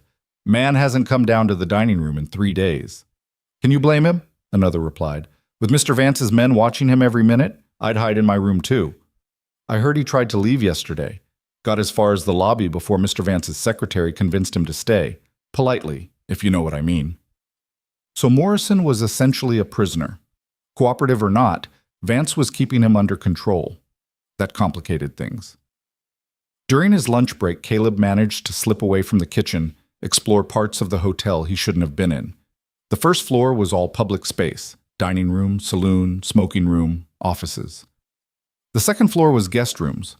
The third floor, according to the whispered conversations he'd overheard, belonged entirely to Vance. He was studying the stairway to the third floor when a voice stopped him cold. "You're new." Caleb turned to find a man in an expensive suit looking at him with mild curiosity. Early 40s, well-groomed, intelligent eyes. Everything about him spoke of money and authority. "Started this morning, sir, just washing dishes. And getting lost, apparently. The kitchen is that way." The man gestured, not unkindly. "What's your name?" "Caleb. Caleb Turner." For a fraction of a second, something flickered in the man's eyes. Recognition, surprise. Then it was gone, replaced by polite disinterest. "Well, Mr. Turner, I'd suggest you stay in the areas appropriate to your position. Some parts of this hotel are off-limits to staff. We wouldn't want you to get confused and end up somewhere you shouldn't be." "No, sir. Won't happen again." The man nodded, walked past him toward the stairs. It wasn't until he'd climbed out of sight that another staff member whispered to Caleb. "Do you know who that was?" "No." "Richard Vance. He owns this hotel, owns most of this town. You just met the big man himself." Caleb's heart pounded. He'd been face-to-face with the man responsible for everything: the attack on his ranch, the dead men in his yard, the burning barn. Had stood close enough to reach out and grab him, and Vance had recognized his name. Caleb was certain of it, which meant their cover was blown, which meant they were in immediate danger, which meant... He forced himself to stay calm, to finish his shift, to act like nothing had changed. But his mind raced. Vance knew he was alive, knew he was here. That changed everything. After his shift ended, Caleb hurried back to Campbell's. He needed to warn Eliza, needed to plan, needed to do something before Vance's men came for them. But when he reached his room, he found Eliza already there, and she wasn't alone. A thin man in spectacles sat in the room's only chair, looking terrified. Eliza stood by the window, her rifle held casually but ready. "Mr. Turner," she said calmly, "meet Mr. Morrison, Federal Land Office clerk and, as of 10 minutes ago, our new ally." Morrison looked like he might vomit. This is insane. If Vance finds out I talked to you— Vance already knows I'm here, Caleb interrupted. I ran into him at the hotel. He recognized my name. Eliza's expression didn't change, but her hand tightened on the rifle. Then we're out of time. Mr. Morrison, I need you to tell Mr. Turner what you just told me. All of it. And I need you to tell it fast. Morrison swallowed hard. Vance paid me. Paid me to rule against the Bennett claims. Said there were irregularities in the filing, that the claim was never properly documented. He wanted me to declare it void so he could file his own claim on the same land. How much did he pay you? Caleb asked. $5,000, more money than I'd make in 5 years. Morrison's voice shook. I have a family, children. That money would have set us up for life. But you didn't go through with it, Eliza said. No, because yesterday I actually reviewed the Bennett claim documentation. It's perfect. Properly filed, properly documented, legitimate in every way. If I rule against it, I'm committing fraud. I'd be risking my position, maybe prison, just to make one man rich. He looked between them desperately. But if I don't rule the way Vance wants, I don't know what he'll do. He's had men watching me constantly. I tried to leave town this morning, and they stopped me. You're a prisoner, Caleb said. I'm a dead man if I don't cooperate, and possibly a dead man if I do. Morrison pulled an envelope from his coat. These are copies of the Bennett claim documents and my preliminary findings. Everything's in order. The claim is legitimate. If anything happens to me, if I disappear or rule differently than what's written here, this is proof that I was pressured or replaced. Eliza took the envelope. Smart. Now we need to get you out of town. How? Vance has men everywhere. Leave that to us. Eliza looked at Caleb. He recognized you? Yes, made a point of warning me to stay in my place. That means we have hours at most before he moves against us. Could be less. She was already thinking, planning. Mr. Morrison, you're going to go back to the hotel. Act normal. Scared if you want. That's what Vance expects. But don't run. We'll come for you tonight, late. When we do, you follow our instructions exactly. Understood? Morrison nodded shakily. Good. Now go. And remember, your life depends on keeping this conversation secret. After Morrison left, Caleb turned to Eliza. You have a plan? Working on it, but yes, roughly. She moved to the window, watching the street below. Vance knows you're here, which means he'll be planning something. Probably won't move publicly. He's trying to look legitimate after all. But late tonight you'll have visitors, men with guns and quiet intentions. So we leave now? No. We stay, we let him think he has the advantage, and we use that. Eliza's smile was dangerous, because while he's planning to kill us quietly, we're going to be planning something much louder, something he won't see coming until it's too late.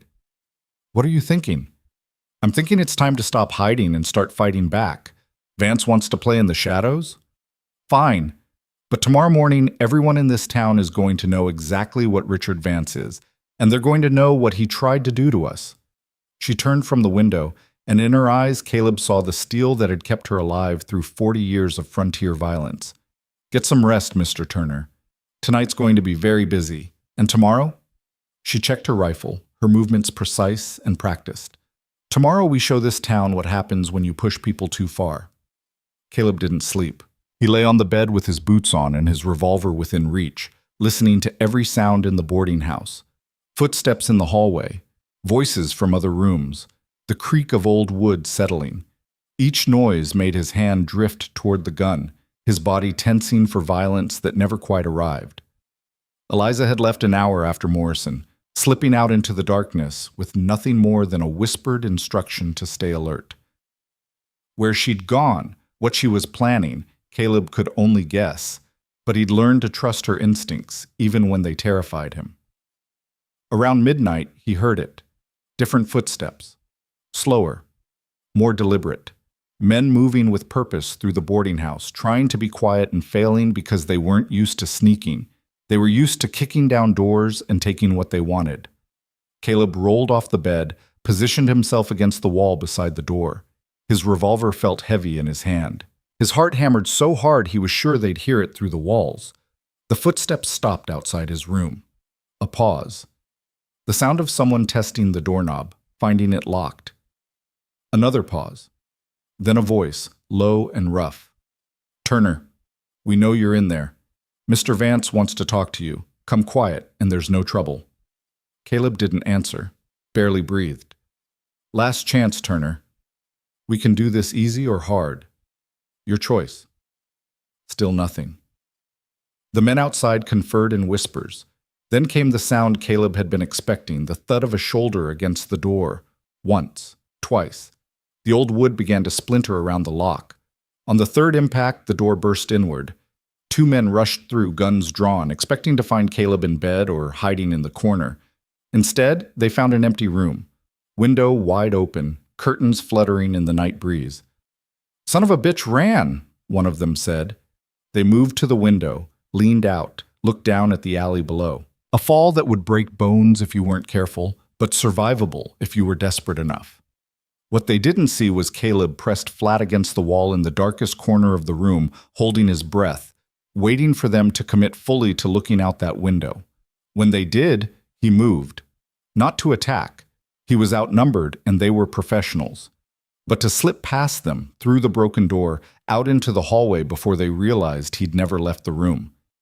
He heard their shouts behind him as he ran for the stairs. Other doors opened, confused faces peering out. Someone screamed. Caleb hit the stairs at full speed, taking them 3 at a time, his boots pounding on the wood. Behind him, the two men were giving chase, no longer trying to be quiet. Their footsteps thundered. One of them fired a shot that went wild, punching through the stairwell wall a foot from Caleb's head. He burst out the front door of the boarding house into the night-dark street. No moon, no. Just starlight and the dim glow from saloon windows further up the main road. He ran left, toward the darker part of town, his mind racing. Eliza had told him to stay put, but staying put would have meant getting killed or captured, and he trusted that wherever she was, whatever she was doing, she'd account for him having to run. More shouts behind him. More running feet.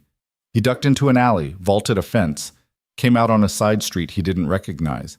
"Keep moving. Don't let them corner you. Find somewhere with people, witnesses, somewhere they can't just shoot you down like a dog." He ran toward the sound of the saloon piano, toward voices and light.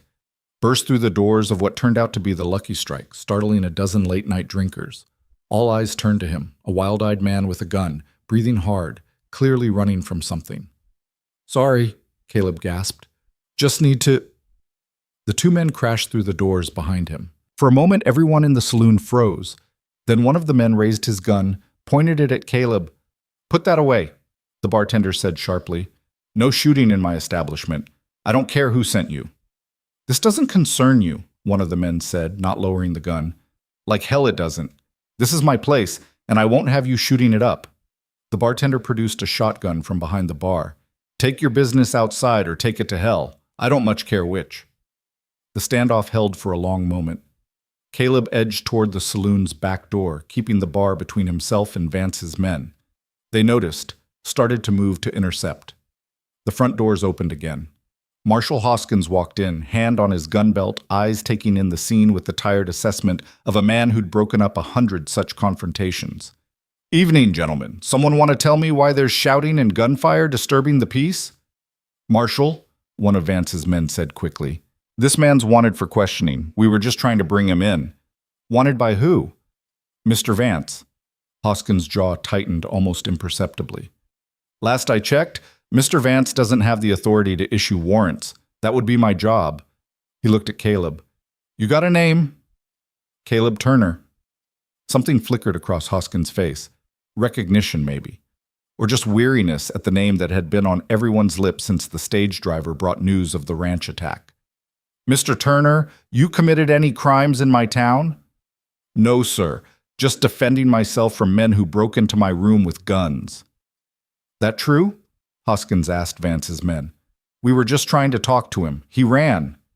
"Did you break down his door?" A pause. "The door was already damaged." "That's not what I asked." Hoskins sighed, and in that sigh, Caleb heard the weight of a man caught between duty and survival. "Here's how this is going to work. Mr. Turner, you're coming with me. We'll sort this out proper. You two—" He gestured at Vance's men. You go back to wherever you came from and tell Mr. Vance that if he wants someone questioned, he comes through me. This isn't the wild frontier anymore. We've got laws. Marshal, Mr. Vance will want to... I don't much care what Mr. Vance wants at 1 in the morning. I care about keeping the peace. Now move along before I decide you're the ones disturbing it. The two men exchanged glances, clearly torn between obeying the marshal and disappointing their employer. Finally, they backed toward the door. We'll be watching, one of them said to Caleb. You can't hide forever. After they left, Hoskins gestured for Caleb to follow him. They walked through the quiet streets to the marshal's office, a small building with bars on the windows and a tired-looking desk covered in paperwork. Hoskins closed the door, lit a lamp, and poured 2 cups of coffee from a pot that had been sitting too long. He pushed one toward Caleb. Drink. Then talk. Tell me everything, and don't lie because I've been a lawman for 20 years and I can smell a lie at 50 paces. Caleb drank. The coffee was terrible, bitter and cold, but it gave him a moment to think, to decide how much to reveal. I own a ranch north of Cedar Hollow, he said finally. 3 nights ago, armed men attacked it, tried to kill me and take documents that were in my possession, documents related to mining claims that belonged to a woman named Lydia Bennett. And you think Richard Vance sent those men? I know he did. One of them told me before he died. Hoskins rubbed his face. Before he died. So there was killing. 7 men came to murder me in my sleep. 7 men are dead. I make no apology for that. I'm not asking you to. Hoskins set down his coffee cup.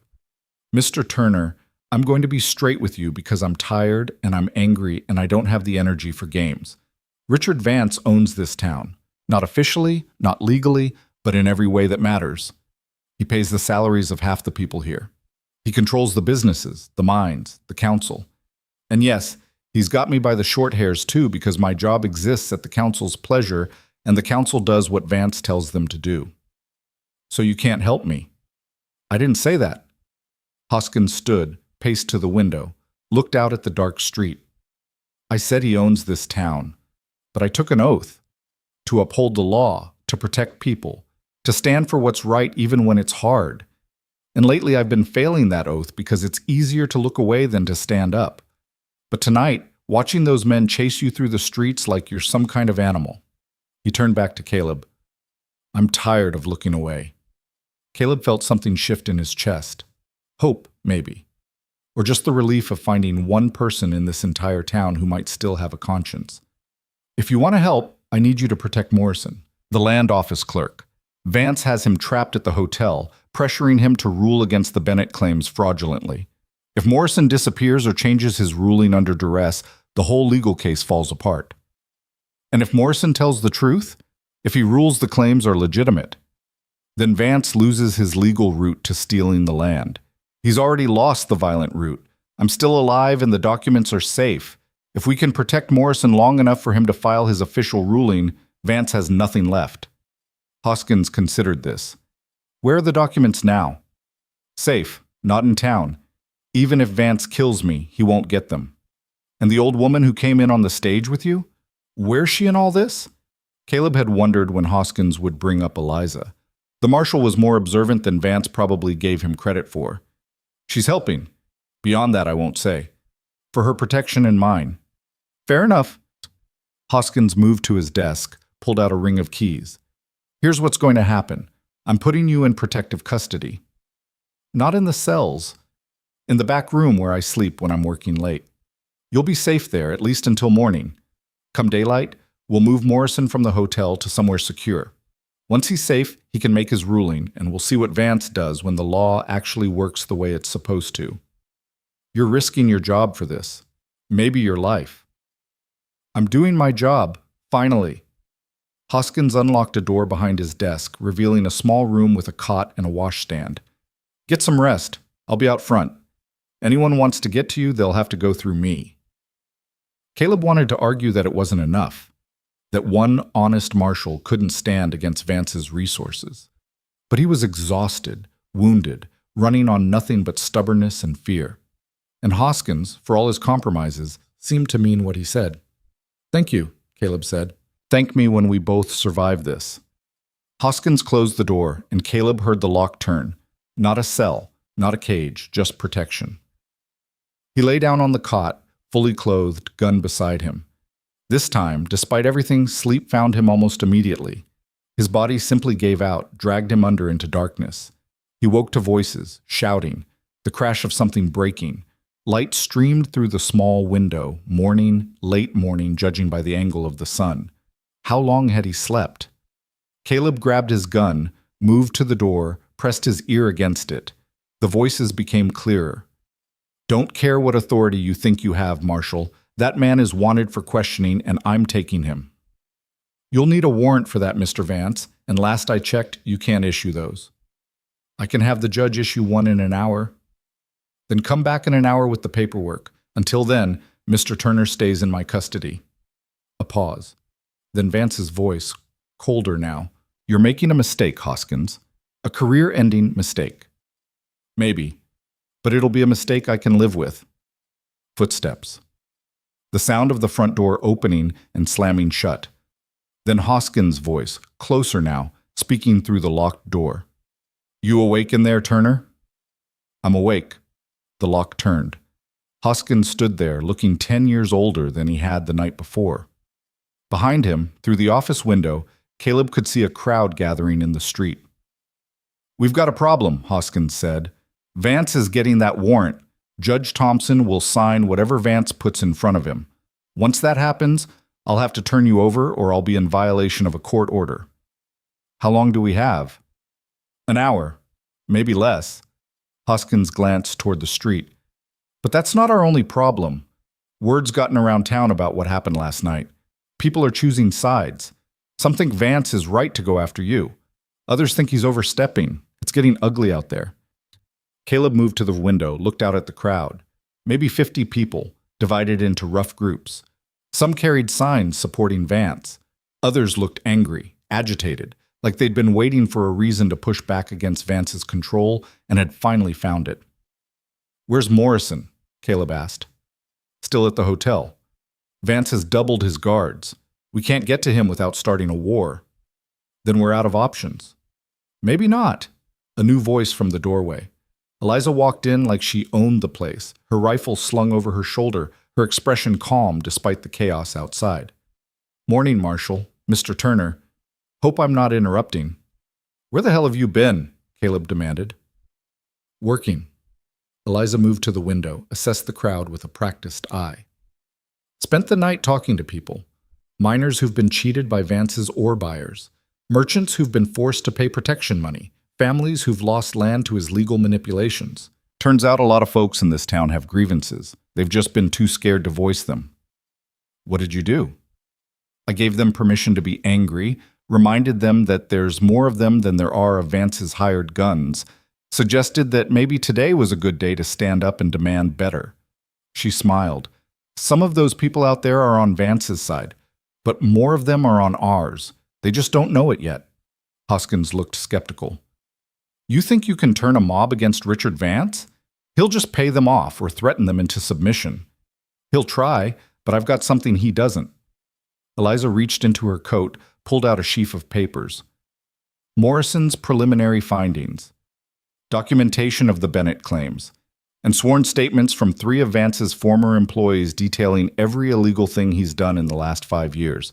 Theft, fraud, bribery, intimidation, and conspiracy to commit murder. How did you get those statements? I asked nicely, also reminded them that testifying against Vance was safer than staying silent while he consolidated power. Men talk when they're scared and drinking. She spread the papers on Hoskins' desk.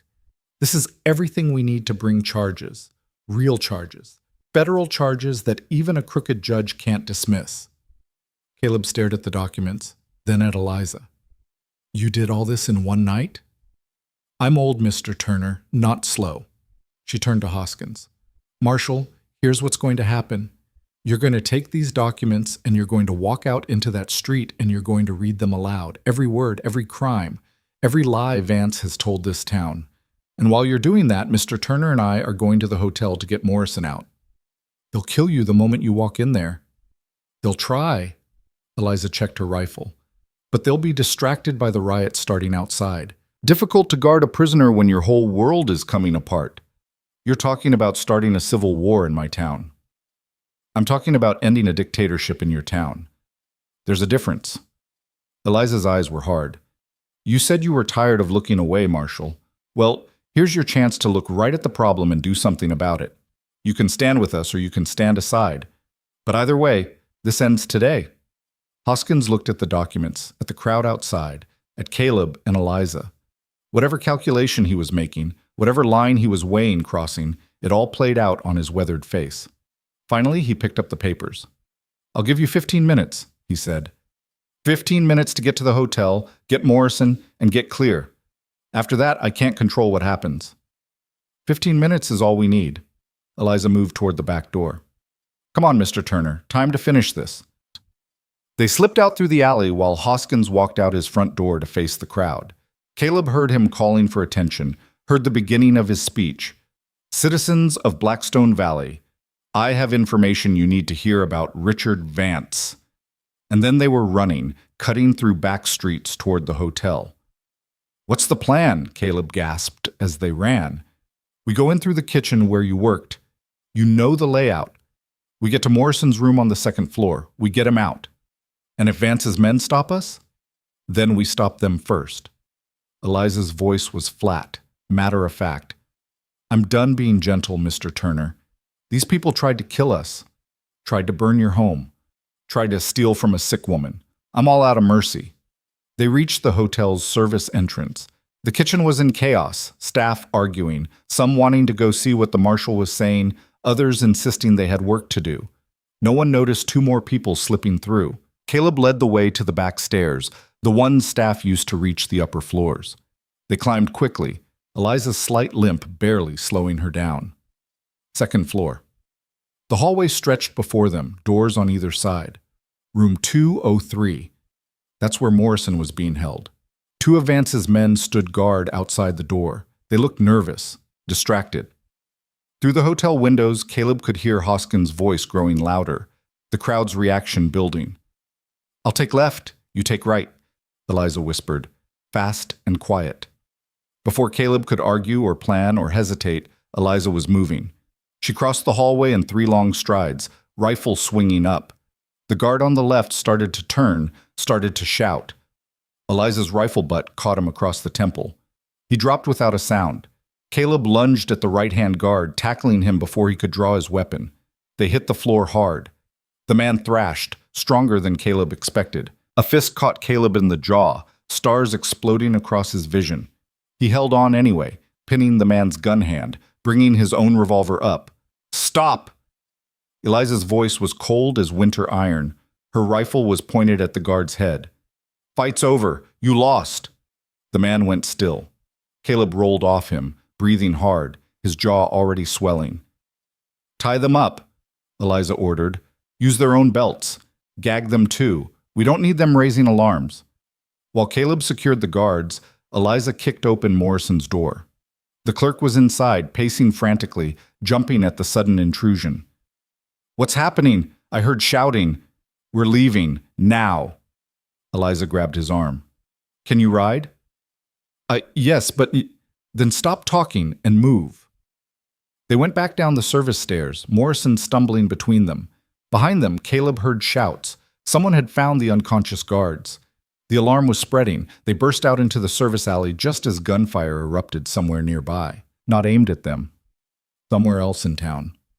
The riot Eliza had predicted was becoming real. Horses, Eliza said. Liu's stable. Move. They ran through streets that had transformed into chaos. People running, shouting, fighting. A window shattered. Someone fired a gun into the air. In the center of town, Caleb could see Hoskins still standing on a platform, papers in hand, surrounded by angry citizens who'd finally found their courage. They made it to the stable. Liu was there, already saddling horses, like he'd known they were coming. 3 horses, fastest you've got, Eliza said. Already prepared. Liu gestured to 3 mounts, ready to ride. Go, before this town tears itself apart. What about you? Caleb asked. I've survived worse than angry mobs. Go! They mounted up, Morrison barely keeping his seat. Eliza took the lead, guiding them not out of town but toward it, toward the center where the crowd was thickest. "What are you doing?" Morrison shouted. "We should be fleeing!" "We're not done yet," Eliza called back. They pushed through the crowd until they reached the platform where Hoskins stood. The marshal saw them coming, understood immediately what Eliza wanted. "Mr. Morrison," Hoskins called out, his voice carrying over the noise. "Federal Land Office clerk, tell these people. Tell them about the Bennett claims." Morrison looked terrified, overwhelmed, but Eliza's hand on his shoulder was firm. "Tell them," she said quietly. "Tell them the truth." And Morrison, who'd come to Blackstone Valley as a pawn in Vance's game, found his voice. "The Bennett silver claims are legitimate," he shouted. "Properly filed, properly documented. Richard Vance tried to bribe me to rule against them. He offered me $5,000 to commit fraud." The crowd's reaction was immediate. Anger, shock, betrayal. These were people who'd worked for Vance, trusted him, believed his promises. And now they were learning the extent of his corruption. "Where's Vance?" someone shouted. "Where's he hiding?" As if summoned, a voice rang out from the hotel balcony. Richard Vance himself, standing above the crowd, flanked by armed men. "This is madness," Vance called. "These people are criminals. They attacked my employees, destroyed property, spread lies." "The only liar here is you," Hoskins shot back. "I've got sworn testimony detailing your crimes, theft, fraud, conspiracy to commit murder. You have nothing but the words of bitter failures and con artists." But Vance's voice held an edge of panic now. "I've built this town, created jobs, brought prosperity, and this is how you repay me? You've built an empire on other people's backs." Eliza's voice cut through the noise like a blade. "You've stolen, cheated, and killed, and it ends today." Vance's eyes found her in the crowd, then moved to Caleb. His expression twisted with rage. "Kill them," he said to his men. "Kill them all!" The first shots rang out from the hotel balcony. People screamed, dove for cover. Hoskins pulled his gun, returned fire. The street exploded into violence. Caleb threw himself from his horse, dragged Morrison down behind a water trough. Bullets zinged overhead. Around them, the riot became a battle. Some of Vance's men firing from positions throughout the town. But more people, miners, merchants, citizens who'd had enough, were fighting back. Eliza was already moving, her rifle speaking with methodical precision. Each shot dropped one of Vance's gunmen. She moved like someone half her age, all her years of frontier violence focused into this one moment. "The hotel!" she shouted to Caleb. "We have to get to Vance. That's suicide." "Maybe, but I'm tired of letting men like him hide behind walls and hired guns." She was already running toward the hotel entrance, and Caleb found himself running after her, unable to let her go alone. They crashed through the front doors into the lobby. 3 of Vance's men were there, guns drawn. Eliza shot the first one before he could aim. Caleb took the second, his revolver bucking in his hand. The third dove behind the reception desk, firing wild. Hoskins burst through behind them, shotgun roaring. The third man went down. "Stairs!" Eliza pointed to the grand staircase leading up. "3rd floor, that's where he'll be." They climbed through smoke and chaos, each step bringing them deeper into Vance's fortress. 2nd floor, more guards, more fighting. Hoskins took a bullet in the leg, but kept moving, kept shooting. 3rd floor. The hallway was empty, eerily quiet after the violence below. At the end, a ornate double door stood closed. Vance's personal suite. Eliza didn't hesitate. She kicked the door open, rifle ready. Richard Vance stood by the window watching his town tear itself apart. He turned as they entered, and Caleb saw something crumble behind his eyes. Not fear, not even anger, just the hollow realization that he'd finally lost. "You've destroyed everything," Vance said quietly. "Years of work, this entire town, gone." "You destroyed it," Eliza replied. "You built it on lies and violence. We just showed people the truth." "Truth?" Vance laughed bitterly. "The truth is that strength wins, money wins, power wins, and I had all 3. "Had," Caleb said. Past tense. Vance's hand moved toward his desk drawer. Eliza's rifle came up. "Don't," she warned. But Vance pulled the drawer open anyway, reaching inside. Not for a gun, for papers. He threw them on the floor between them. The Bennett claims. Lydia Bennett's inheritance. Take them. Take all of it. I'm done. You're under arrest, Hoskins said from the doorway, leaning heavily on the frame, blood seeping through his pant leg. For conspiracy, fraud, attempted murder, and about 20 other charges I'll think of once I sit down. Vance looked at the three of them. An old woman with a rifle, a rancher-turned-fighter, a marshal who'd finally found his spine, and something in him simply gave up. I want a lawyer, he said. You'll get one, Hoskins replied, right after you get a cell. They took Vance down through the hotel, through the lobby where bodies lay still, out into the street where the fighting had ended. The crowd parted, silent now, watching the man who'd controlled their lives being led away in chains. Morrison stood there, shaking but alive. He clutched his documents like they were sacred texts. It's over? He asked. It's over, Eliza confirmed. But standing in that street, surrounded by the wreckage of the battle, Caleb knew it wasn't quite over. Not yet. There was still cleanup, still justice to be served, still wounds to heal, both physical and otherwise. Still, as Hoskins locked Vance in his own jail and the town began the process of picking up the pieces, Caleb felt something shift inside him. The fear that had driven him for days began to fade, replaced by something steadier, something like peace. Eliza stood beside him, reloading her rifle out of habit, her face unreadable. You did good, she said quietly. We did good, he corrected. She smiled at that. Yeah, we did. The aftermath of violence was always quieter than the violence itself. Caleb had learned that during the ranch attack, but it hit differently here in Blackstone Valley.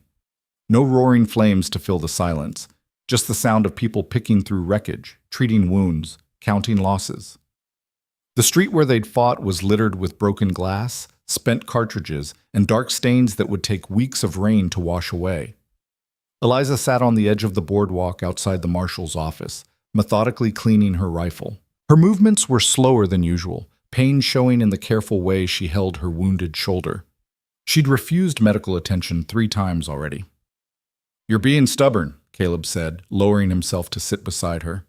I'm being practical. Doc's got 5 people with worse wounds than mine. I can wait.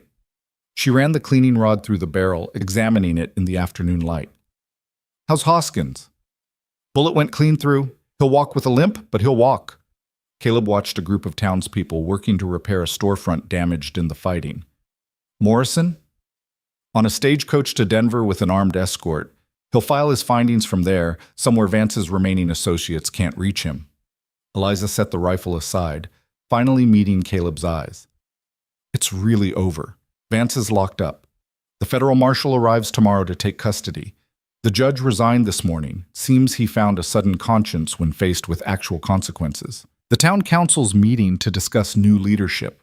And us? We're free to go. Hoskins took our statements. Morrison corroborated everything. We're witnesses now, not criminals. She pulled out a letter from her coat, worn from handling. This arrived an hour ago. Courier brought it from Cedar Hollow. It's from Lydia. Caleb took the letter carefully, like it might burn him. He'd written to Lydia 3 days ago, explaining everything, the attack, Eliza's arrival, the battle with Vance. He'd tried to keep it factual, unemotional, but reading it back, he'd realized it sounded like fiction, like something from a dime novel, too dramatic to be real. He opened the letter now, read Lydia's neat script. Dear Mr. Turner, your letter arrived this morning, and I confess I read it 3 times before believing it. My grandmother wrote as well, with rather more colorful details about the fighting. Between your restraint and her enthusiasm, I believe I have the truth somewhere in the middle. I am recovering, though slowly. The doctor says I may travel by spring, but I find myself uncertain about what I should travel toward. The woman who wrote to you 6 months ago, planning a life in the territory, feels like a stranger to me now. Everything has changed. You asked in your letter if I still wished to come west, if I still wanted the life we'd discussed through our correspondence. I appreciate your honesty in leaving that decision to me. Most men would have simply assumed. The truth, Mr. Turner, is that I don't know what I want anymore. My inheritance is safe thanks to you and my grandmother, but the weight of it frightens me. Men died over those claims. Your home burned. An entire town nearly tore itself apart. I cannot look at those documents without seeing blood on them. My grandmother tells me you are a good man. She does not give such assessments lightly. She also tells me that you and she fought together, survived together, and that you understand each other in ways that perhaps you and I never will through letters alone. I release you from any obligation you felt toward me, Mr. Turner. You do not owe me marriage or partnership or anything else. You have given me back my inheritance and possibly my life. That is more than enough. As for what comes next, for you, for my grandmother, for me, I think we must each decide that for ourselves. With gratitude and respect, Lydia Bennett. Caleb read the letter twice, then handed it back to Eliza. She didn't look at it, just tucked it back into her coat. She's a smart woman, Eliza said. Smarter than most. She knows you can't build a life on obligation. I wanted to do right by her. You did. You protected her inheritance when you had every reason to run. You stood up to men with guns and money and power. You did more than right by her. You did extraordinary. Eliza's voice softened. But wanting to do right by someone isn't the same as wanting a life with them. Those are different things. They sat in silence, watching the town reorganize itself. A woman swept broken glass from her shop entrance. 2 men repaired a damaged sign. Children played in an alley, already turning the day's violence into a game. Life persisting, as it always did.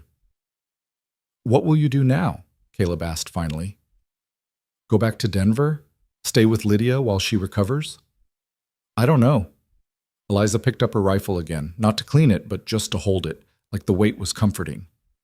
I've spent 40 years moving from place to place, conflict to conflict, never staying anywhere long enough for it to feel like home. After a while, you forget what home even feels like. Your ranch burned down, she continued. Your life got torn apart. Mine's been torn apart so many times I've lost count. Maybe we're both standing in the ruins wondering what comes next. Caleb thought about his ranch, or what was left of it. The charred barn, the bullet-riddled cabin, the graves beyond the pasture. Part of him wanted to go back, rebuild, prove that Vance hadn't broken him. But another part, the part that had changed over the last week, wondered if going back was the same as moving forward. I got a letter too, he said, from the Territory Land Office. Vance had filed a claim on my property, said it was abandoned, tried to seize it legally while he was having it destroyed physically. Morrison invalidated that claim. The ranch is still mine. They're even offering compensation for damages. Vance's seized assets are being liquidated to pay his victims. So you could rebuild. I could. Caleb pulled out his own letter, studied the official stamp. Or I could sell it, move on, start something new somewhere else. What would you start? It was the question Caleb had been asking himself since watching his barn burn. Who was he, if not a rancher? What did he want, if not the simple life he'd planned? A week ago, he'd had answers. Now he only had questions. I don't know, he admitted. I thought I had everything figured out. Ranch, wife, family, quiet life in the mountains, all planned out, all neat. Then you stepped off that stagecoach and every plan I had turned to smoke. Sorry about that. Don't be. Caleb found himself smiling despite everything. Those plans were built on sand anyway, built on the idea that the world was fair, that hard work and honest dealing were enough. You taught me different. You taught me that sometimes you have to fight, that sometimes the only way through darkness is to carry your own light, even if that light comes from the barrel of a gun. Eliza laughed, short and sharp. That's darker than I intended, but yes, the world isn't fair, never has been. You can either accept that and give up, or you can fight to make your corner of it a little better. That's all any of us can do. The sun was sliding toward the western peaks, painting the valley in shades of gold and amber. In the distance, smoke still rose from a few damaged buildings, but it was the smoke of cook fires now, not destruction. The town was settling into evening, into the routine of survival. Come back with me, Caleb said suddenly. To the ranch. Help me rebuild it. Eliza turned to look at him, surprise crossing her weathered face. Mr. Turner. Caleb. After everything we've been through, I think you can call me Caleb. Caleb, then. I appreciate the offer, but I'm 70 years old. I'm not much use for heavy construction. You're the most useful person I've ever met. You planned our defense, coordinated our attack on Vance, kept us alive through impossible odds. You think I don't want that kind of experience helping me rebuild? Caleb was surprised by the intensity in his own voice. I'm not asking you as charity. I'm asking because I trust you. Because fighting beside you these last days, I've felt more alive than I have in years. And because he stopped, uncertain how to finish that sentence. Because what? Because he'd grown to respect this elderly woman more than anyone he'd ever known. Because the thought of her drifting off to another conflict, another town, another fight, made something in his chest ache? Because you don't want to rebuild alone, Eliza finished quietly. And neither do I want to drift alone anymore. Is that what you're saying? Yes, exactly that. Eliza was quiet for a long moment, her eyes distant. I've never stayed anywhere longer than a few months. Never let myself get attached.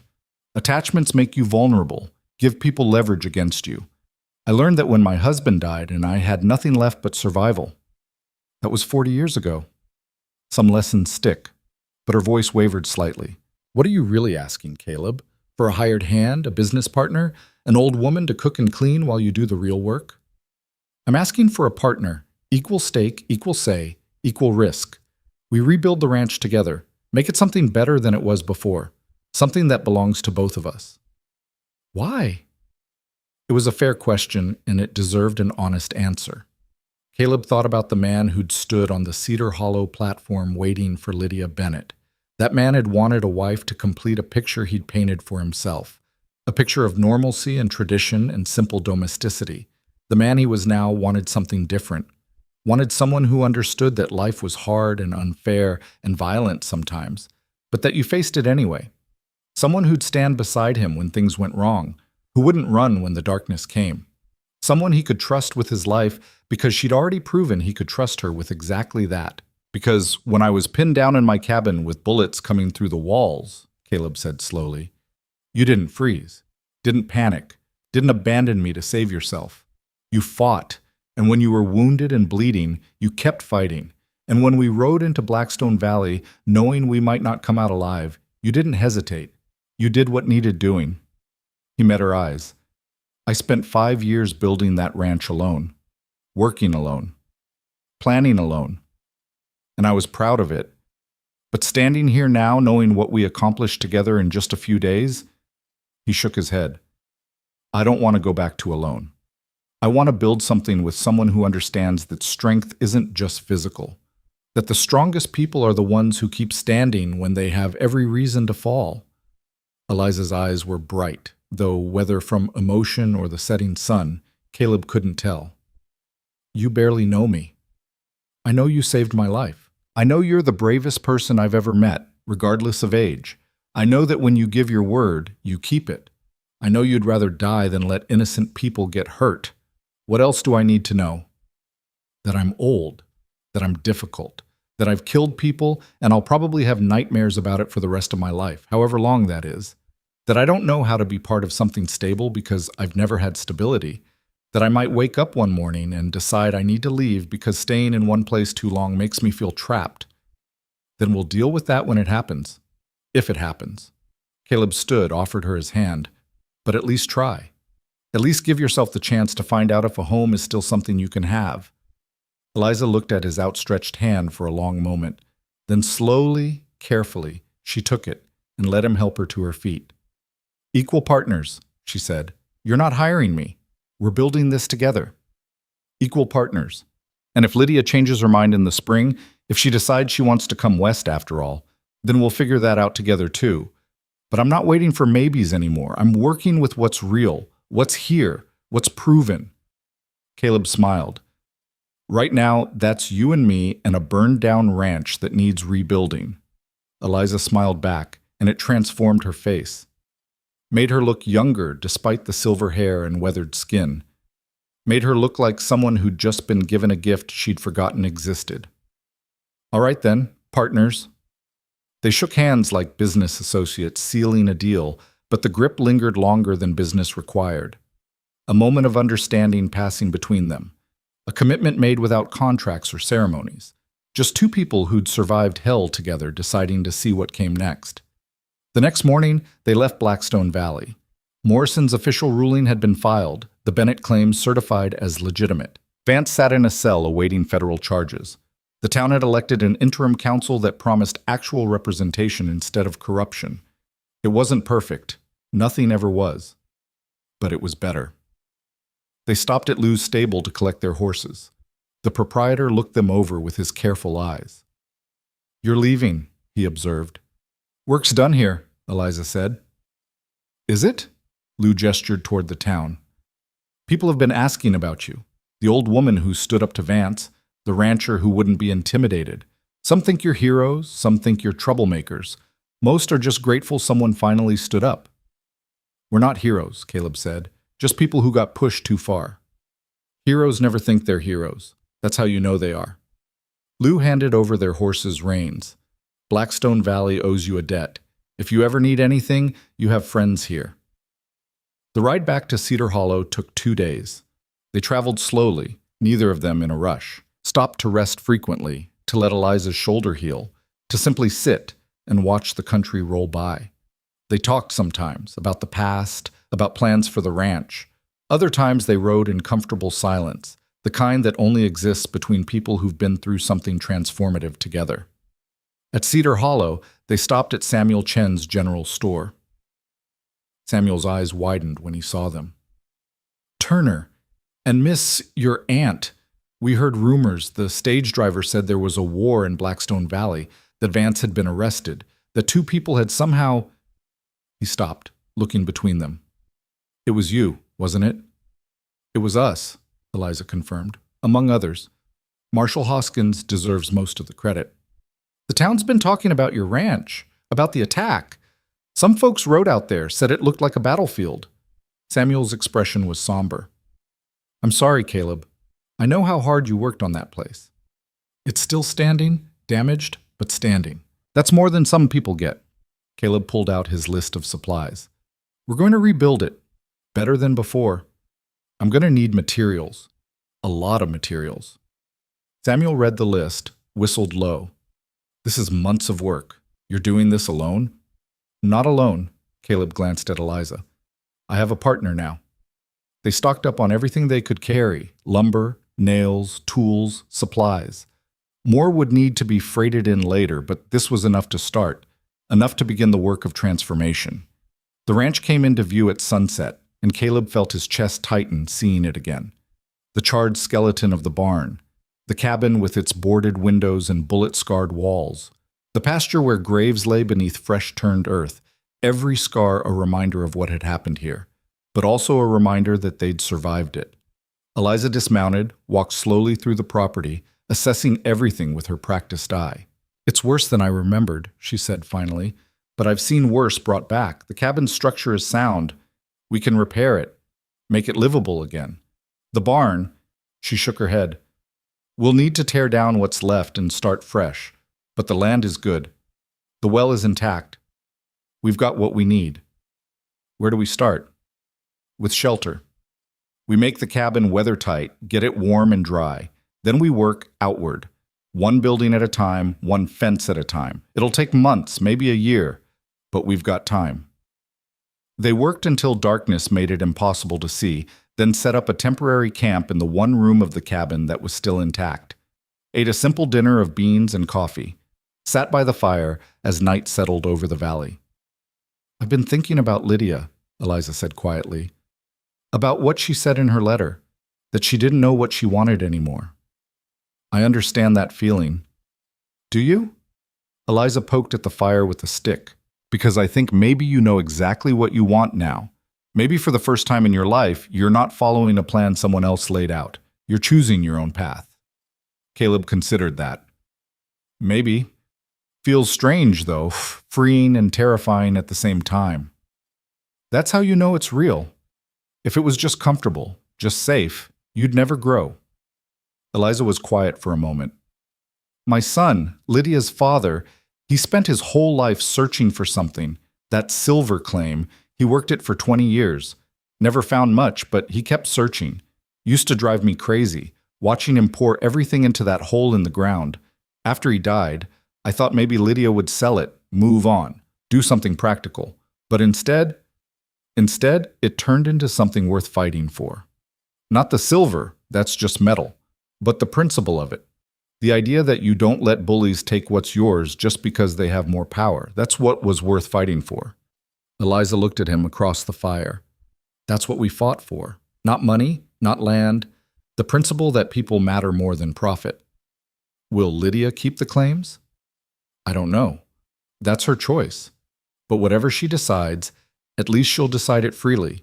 Not under threat, not under pressure. That's what we gave her. Freedom to choose. They sat in silence, watching the fire burn down to embers. Somewhere in the darkness, an owl called. The wind moved through the pine trees with a sound like breathing. All the familiar sounds of the ranch, the ones Caleb had heard every night for 5 years. They were the same sounds, but he heard them differently now. He was different now. Work began the next morning and didn't stop for weeks. Caleb handled the heavy construction, the beams and boards and physical labor. Eliza planned and organized, her decades of experience shaping every decision. Where to place buildings for best defense. How to construct walls that would stop bullets as well as weather.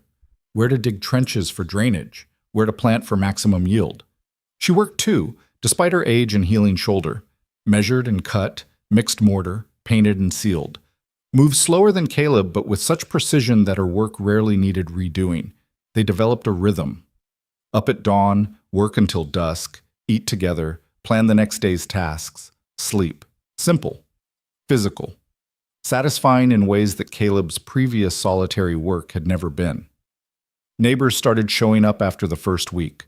Word had spread about what happened in Blackstone Valley, and people came to see the ranch that had been the center of it all. Some offered help. Others just wanted to shake their hands, to say thank you for standing up to Vance's corruption. Margaret Thornton from Cedar Hollow came with food and blankets. You did a brave thing, she said simply. The whole territory's talking about it. People feel safer knowing there are still folks willing to fight back against men like Vance. They didn't want the attention, but they accepted the help. A barn raising brought 20 men from surrounding ranches, and in 2 days a new structure stood where the old one had burned. Stronger, larger, built with the combined wisdom of everyone who contributed. This is what community looks like, Eliza said, watching the barn go up. People taking care of each other. Not because they have to, but because they want to. You've seen a lot of places, Caleb said. A lot of towns and communities. What makes some of them work while others fall apart? Trust. When people trust each other, when they know their neighbors will stand with them when things get hard, that's when communities survive. When trust breaks down, when everyone's just looking out for themselves, that's when things fall apart. She gestured toward the barn raising. This is trust being rebuilt, not just in you, but in the idea that standing up for what's right matters. By winter, the ranch was transformed. New barn, reinforced cabin, fresh fences. More than rebuilt, reimagined. Every structure placed with intention, every decision made with both beauty and defense in mind. It looked different from what Caleb had built before, but better, more purposeful. The cabin had been expanded too. What had been a single man's home was now designed for partnership. 2 rooms, a proper kitchen, a porch that faced the sunset. Eliza had her own space, her own privacy, but they shared the common areas and took their meals together. It wasn't the life Caleb had planned 6 months ago. It was better. The letter from Lydia arrived in late December, brought by a special courier who'd been paid extra to make the winter journey. Dear Caleb and grandmother, I am recovered now, fully and completely. The doctors say I am fit to travel, fit to do anything I choose. And I have chosen. I am selling the silver claims. Not to Vance. He'll never see freedom again, much less profit from stolen land. But to a mining company that has agreed to fair terms, proper employment for local workers, and a percentage of profits to go toward building a school in Blackstone Valley. The sale will bring enough money that I'll never have to work again unless I choose to. And I choose to work. I've accepted a position as headmistress at a girls' school in Boston. It is good work, important work, and it makes use of my education and experience. I am not coming west. I think I knew that months ago, but was afraid to admit it. The territory is not calling to me the way it called to you, Caleb. My life is here, in cities and classrooms and civilized places. I'm not brave enough for frontier living, and I've made peace with that. Grandmother, you asked if I would be all right without you nearby. I will be. You taught me to stand up for myself, to fight for what's right, to be strong even when I'm frightened. I carry those lessons with me always, but I think you are needed elsewhere. I think you have found something worth staying for, and I would never ask you to leave it. Caleb, thank you for your honesty. Thank you for not holding me to promises made when we were both different people with different dreams. I release you from any obligation, and I hope you will be happy in the life you're building. I wish you both every happiness and every success. May your ranch prosper. May your partnership thrive. May you find the peace you both deserve. With love and gratitude, Lydia Bennett. Caleb read the letter twice, then handed it to Eliza. She read it silently, and when she finished, her eyes were wet. She's going to be fine, Eliza said quietly. Better than fine. She's going to be extraordinary. You raised her well. Her father raised her. I just showed her how to fight when fighting was necessary. Eliza folded the letter carefully. She's releasing both of us. From obligation, from expectation, from the past. How does that feel? Terrifying, liberating, right. Eliza looked around the cabin, at the life they'd built over the last months. We did this without obligations, without contracts or promises or formal arrangements. We just did it because it felt right, because we wanted to. And you're staying, officially? Where else would I go? Eliza smiled. I spent 40 years searching for something I didn't have a name for. Turns out it was here all along. Home, partnership, purpose. All the things I thought I'd lost when my husband died. You're not alone anymore. Neither are you. They sat on the new porch as snow began to fall, watching it transform the valley into something clean and white and new. The scars were still there beneath the snow, the graves, the burned ground where the old barn had stood, the bullet marks in the cabin walls that couldn't quite be sanded away. But scars were just proof you'd survived something. They weren't the whole story. The whole story was here, in this moment, in the ranch they'd rebuilt together, in the partnership they'd forged through fire and blood and shared survival, in the quiet understanding that some relationships weren't built on romance or tradition or social expectation, but on something stronger: respect, trust, the knowledge that when darkness came, and it always did, you wouldn't face it alone. Spring came, and with it new challenges. A late freeze killed some of the early crops. A pack of wolves took 2 sheep. The roof leaked during a hard rain. Normal problems, manageable problems. The kind you faced together and solved together and learned from. People still came to visit, to hear the story of how an old woman and a rancher had stood up to Richard Vance and won.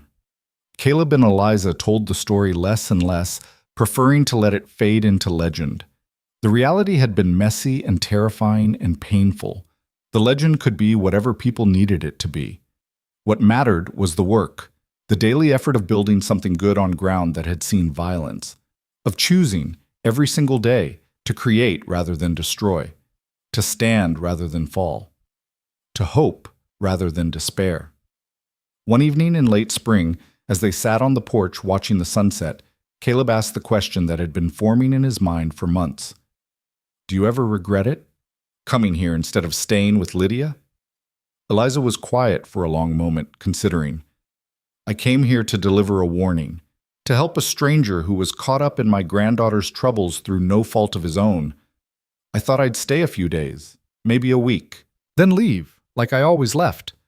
Move on to the next conflict, the next fight. But you didn't. Because somewhere between that first night fighting off armed men and now, sitting on this porch we built together, something changed. I stopped running, stopped looking for the next battle because I was afraid of what would happen if I stood still long enough to feel all the grief and pain I'd been carrying for 40 years. She turned to look at him, and in her eyes Caleb saw the weight of all those years, all those battles, all that survival. But he also saw something new. Something that hadn't been there when she stepped off that stagecoach 6 months ago. Peace. You gave me something I thought I'd lost forever, Eliza said quietly. A reason to stay. Not because I had to. Not because I was obligated. But because I wanted to. Because this place, this work, this partnership, it's more real than anything I've had in decades. I should be thanking you, Caleb said. You saved my life. Multiple times. We saved each other. That's what partners do. Eliza smiled. The bride who never arrived.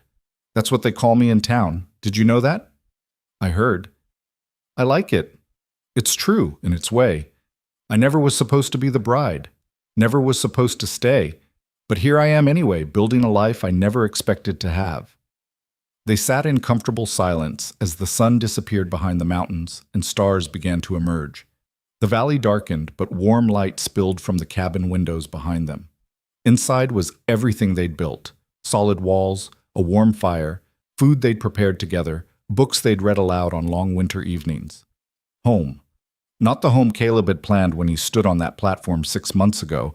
Not the home Eliza had known before her husband died 40 years past. Something new. Something unexpected. Something better than either of them had imagined. Do you think Lydia will visit someday? Caleb asked. Maybe. When she's ready. When she wants to see what her inheritance bought, even if she never kept the silver. Eliza stood, stretched, testing her shoulder, which had healed well but still ached in cold weather. But that's tomorrow's question. Tonight, I think we've earned some rest. Caleb stood as well, looked out over the ranch one last time before heading inside. The new barn stood strong against the darkening sky. Fences marched in straight lines across pastures where new grass grew. And beyond it all, the mountains stood eternal, indifferent to human drama, constant in their silent watch. Everything he'd built before had burned. Everything he'd planned had fallen apart. And yet standing here now, he couldn't bring himself to regret any of it, because from those ashes, from that destruction, something better had emerged. Not a simple life, not an easy life, but a real one, built on truth instead of expectation, on partnership instead of tradition, on the hard-won knowledge that the strongest foundations were laid by people who'd survived the worst and chose to build anyway. They went inside together, closing the door against the night, and in that simple action, the closing of a door on a home they'd built together, was all the resolution either of them needed. The story people told in the years that followed would grow with each telling. The bride who stepped off the stagecoach with a rifle instead of a ring. The rancher who stood against impossible odds. The battle in Blackstone Valley that ended a tyrant's reign. The partnership that shouldn't have worked but somehow did. Some of it was true. Some was embellishment. All of it missed the point. The real story was quieter, smaller, more profound. Two people who'd lost everything finding everything they needed in each other. Not romance, not passion, something deeper and more lasting. A home built from ashes. A partnership forged in fire. And the simple, radical choice to stop running from the past and start building toward a future worth living. That was the story. That was what mattered. Everything else was just noise. And on the ranch north of Cedar Hollow, as seasons turned and years passed, Caleb Turner and Eliza Ward built that future one day at a time, together, equal, unbreakable, the way it was always meant to be.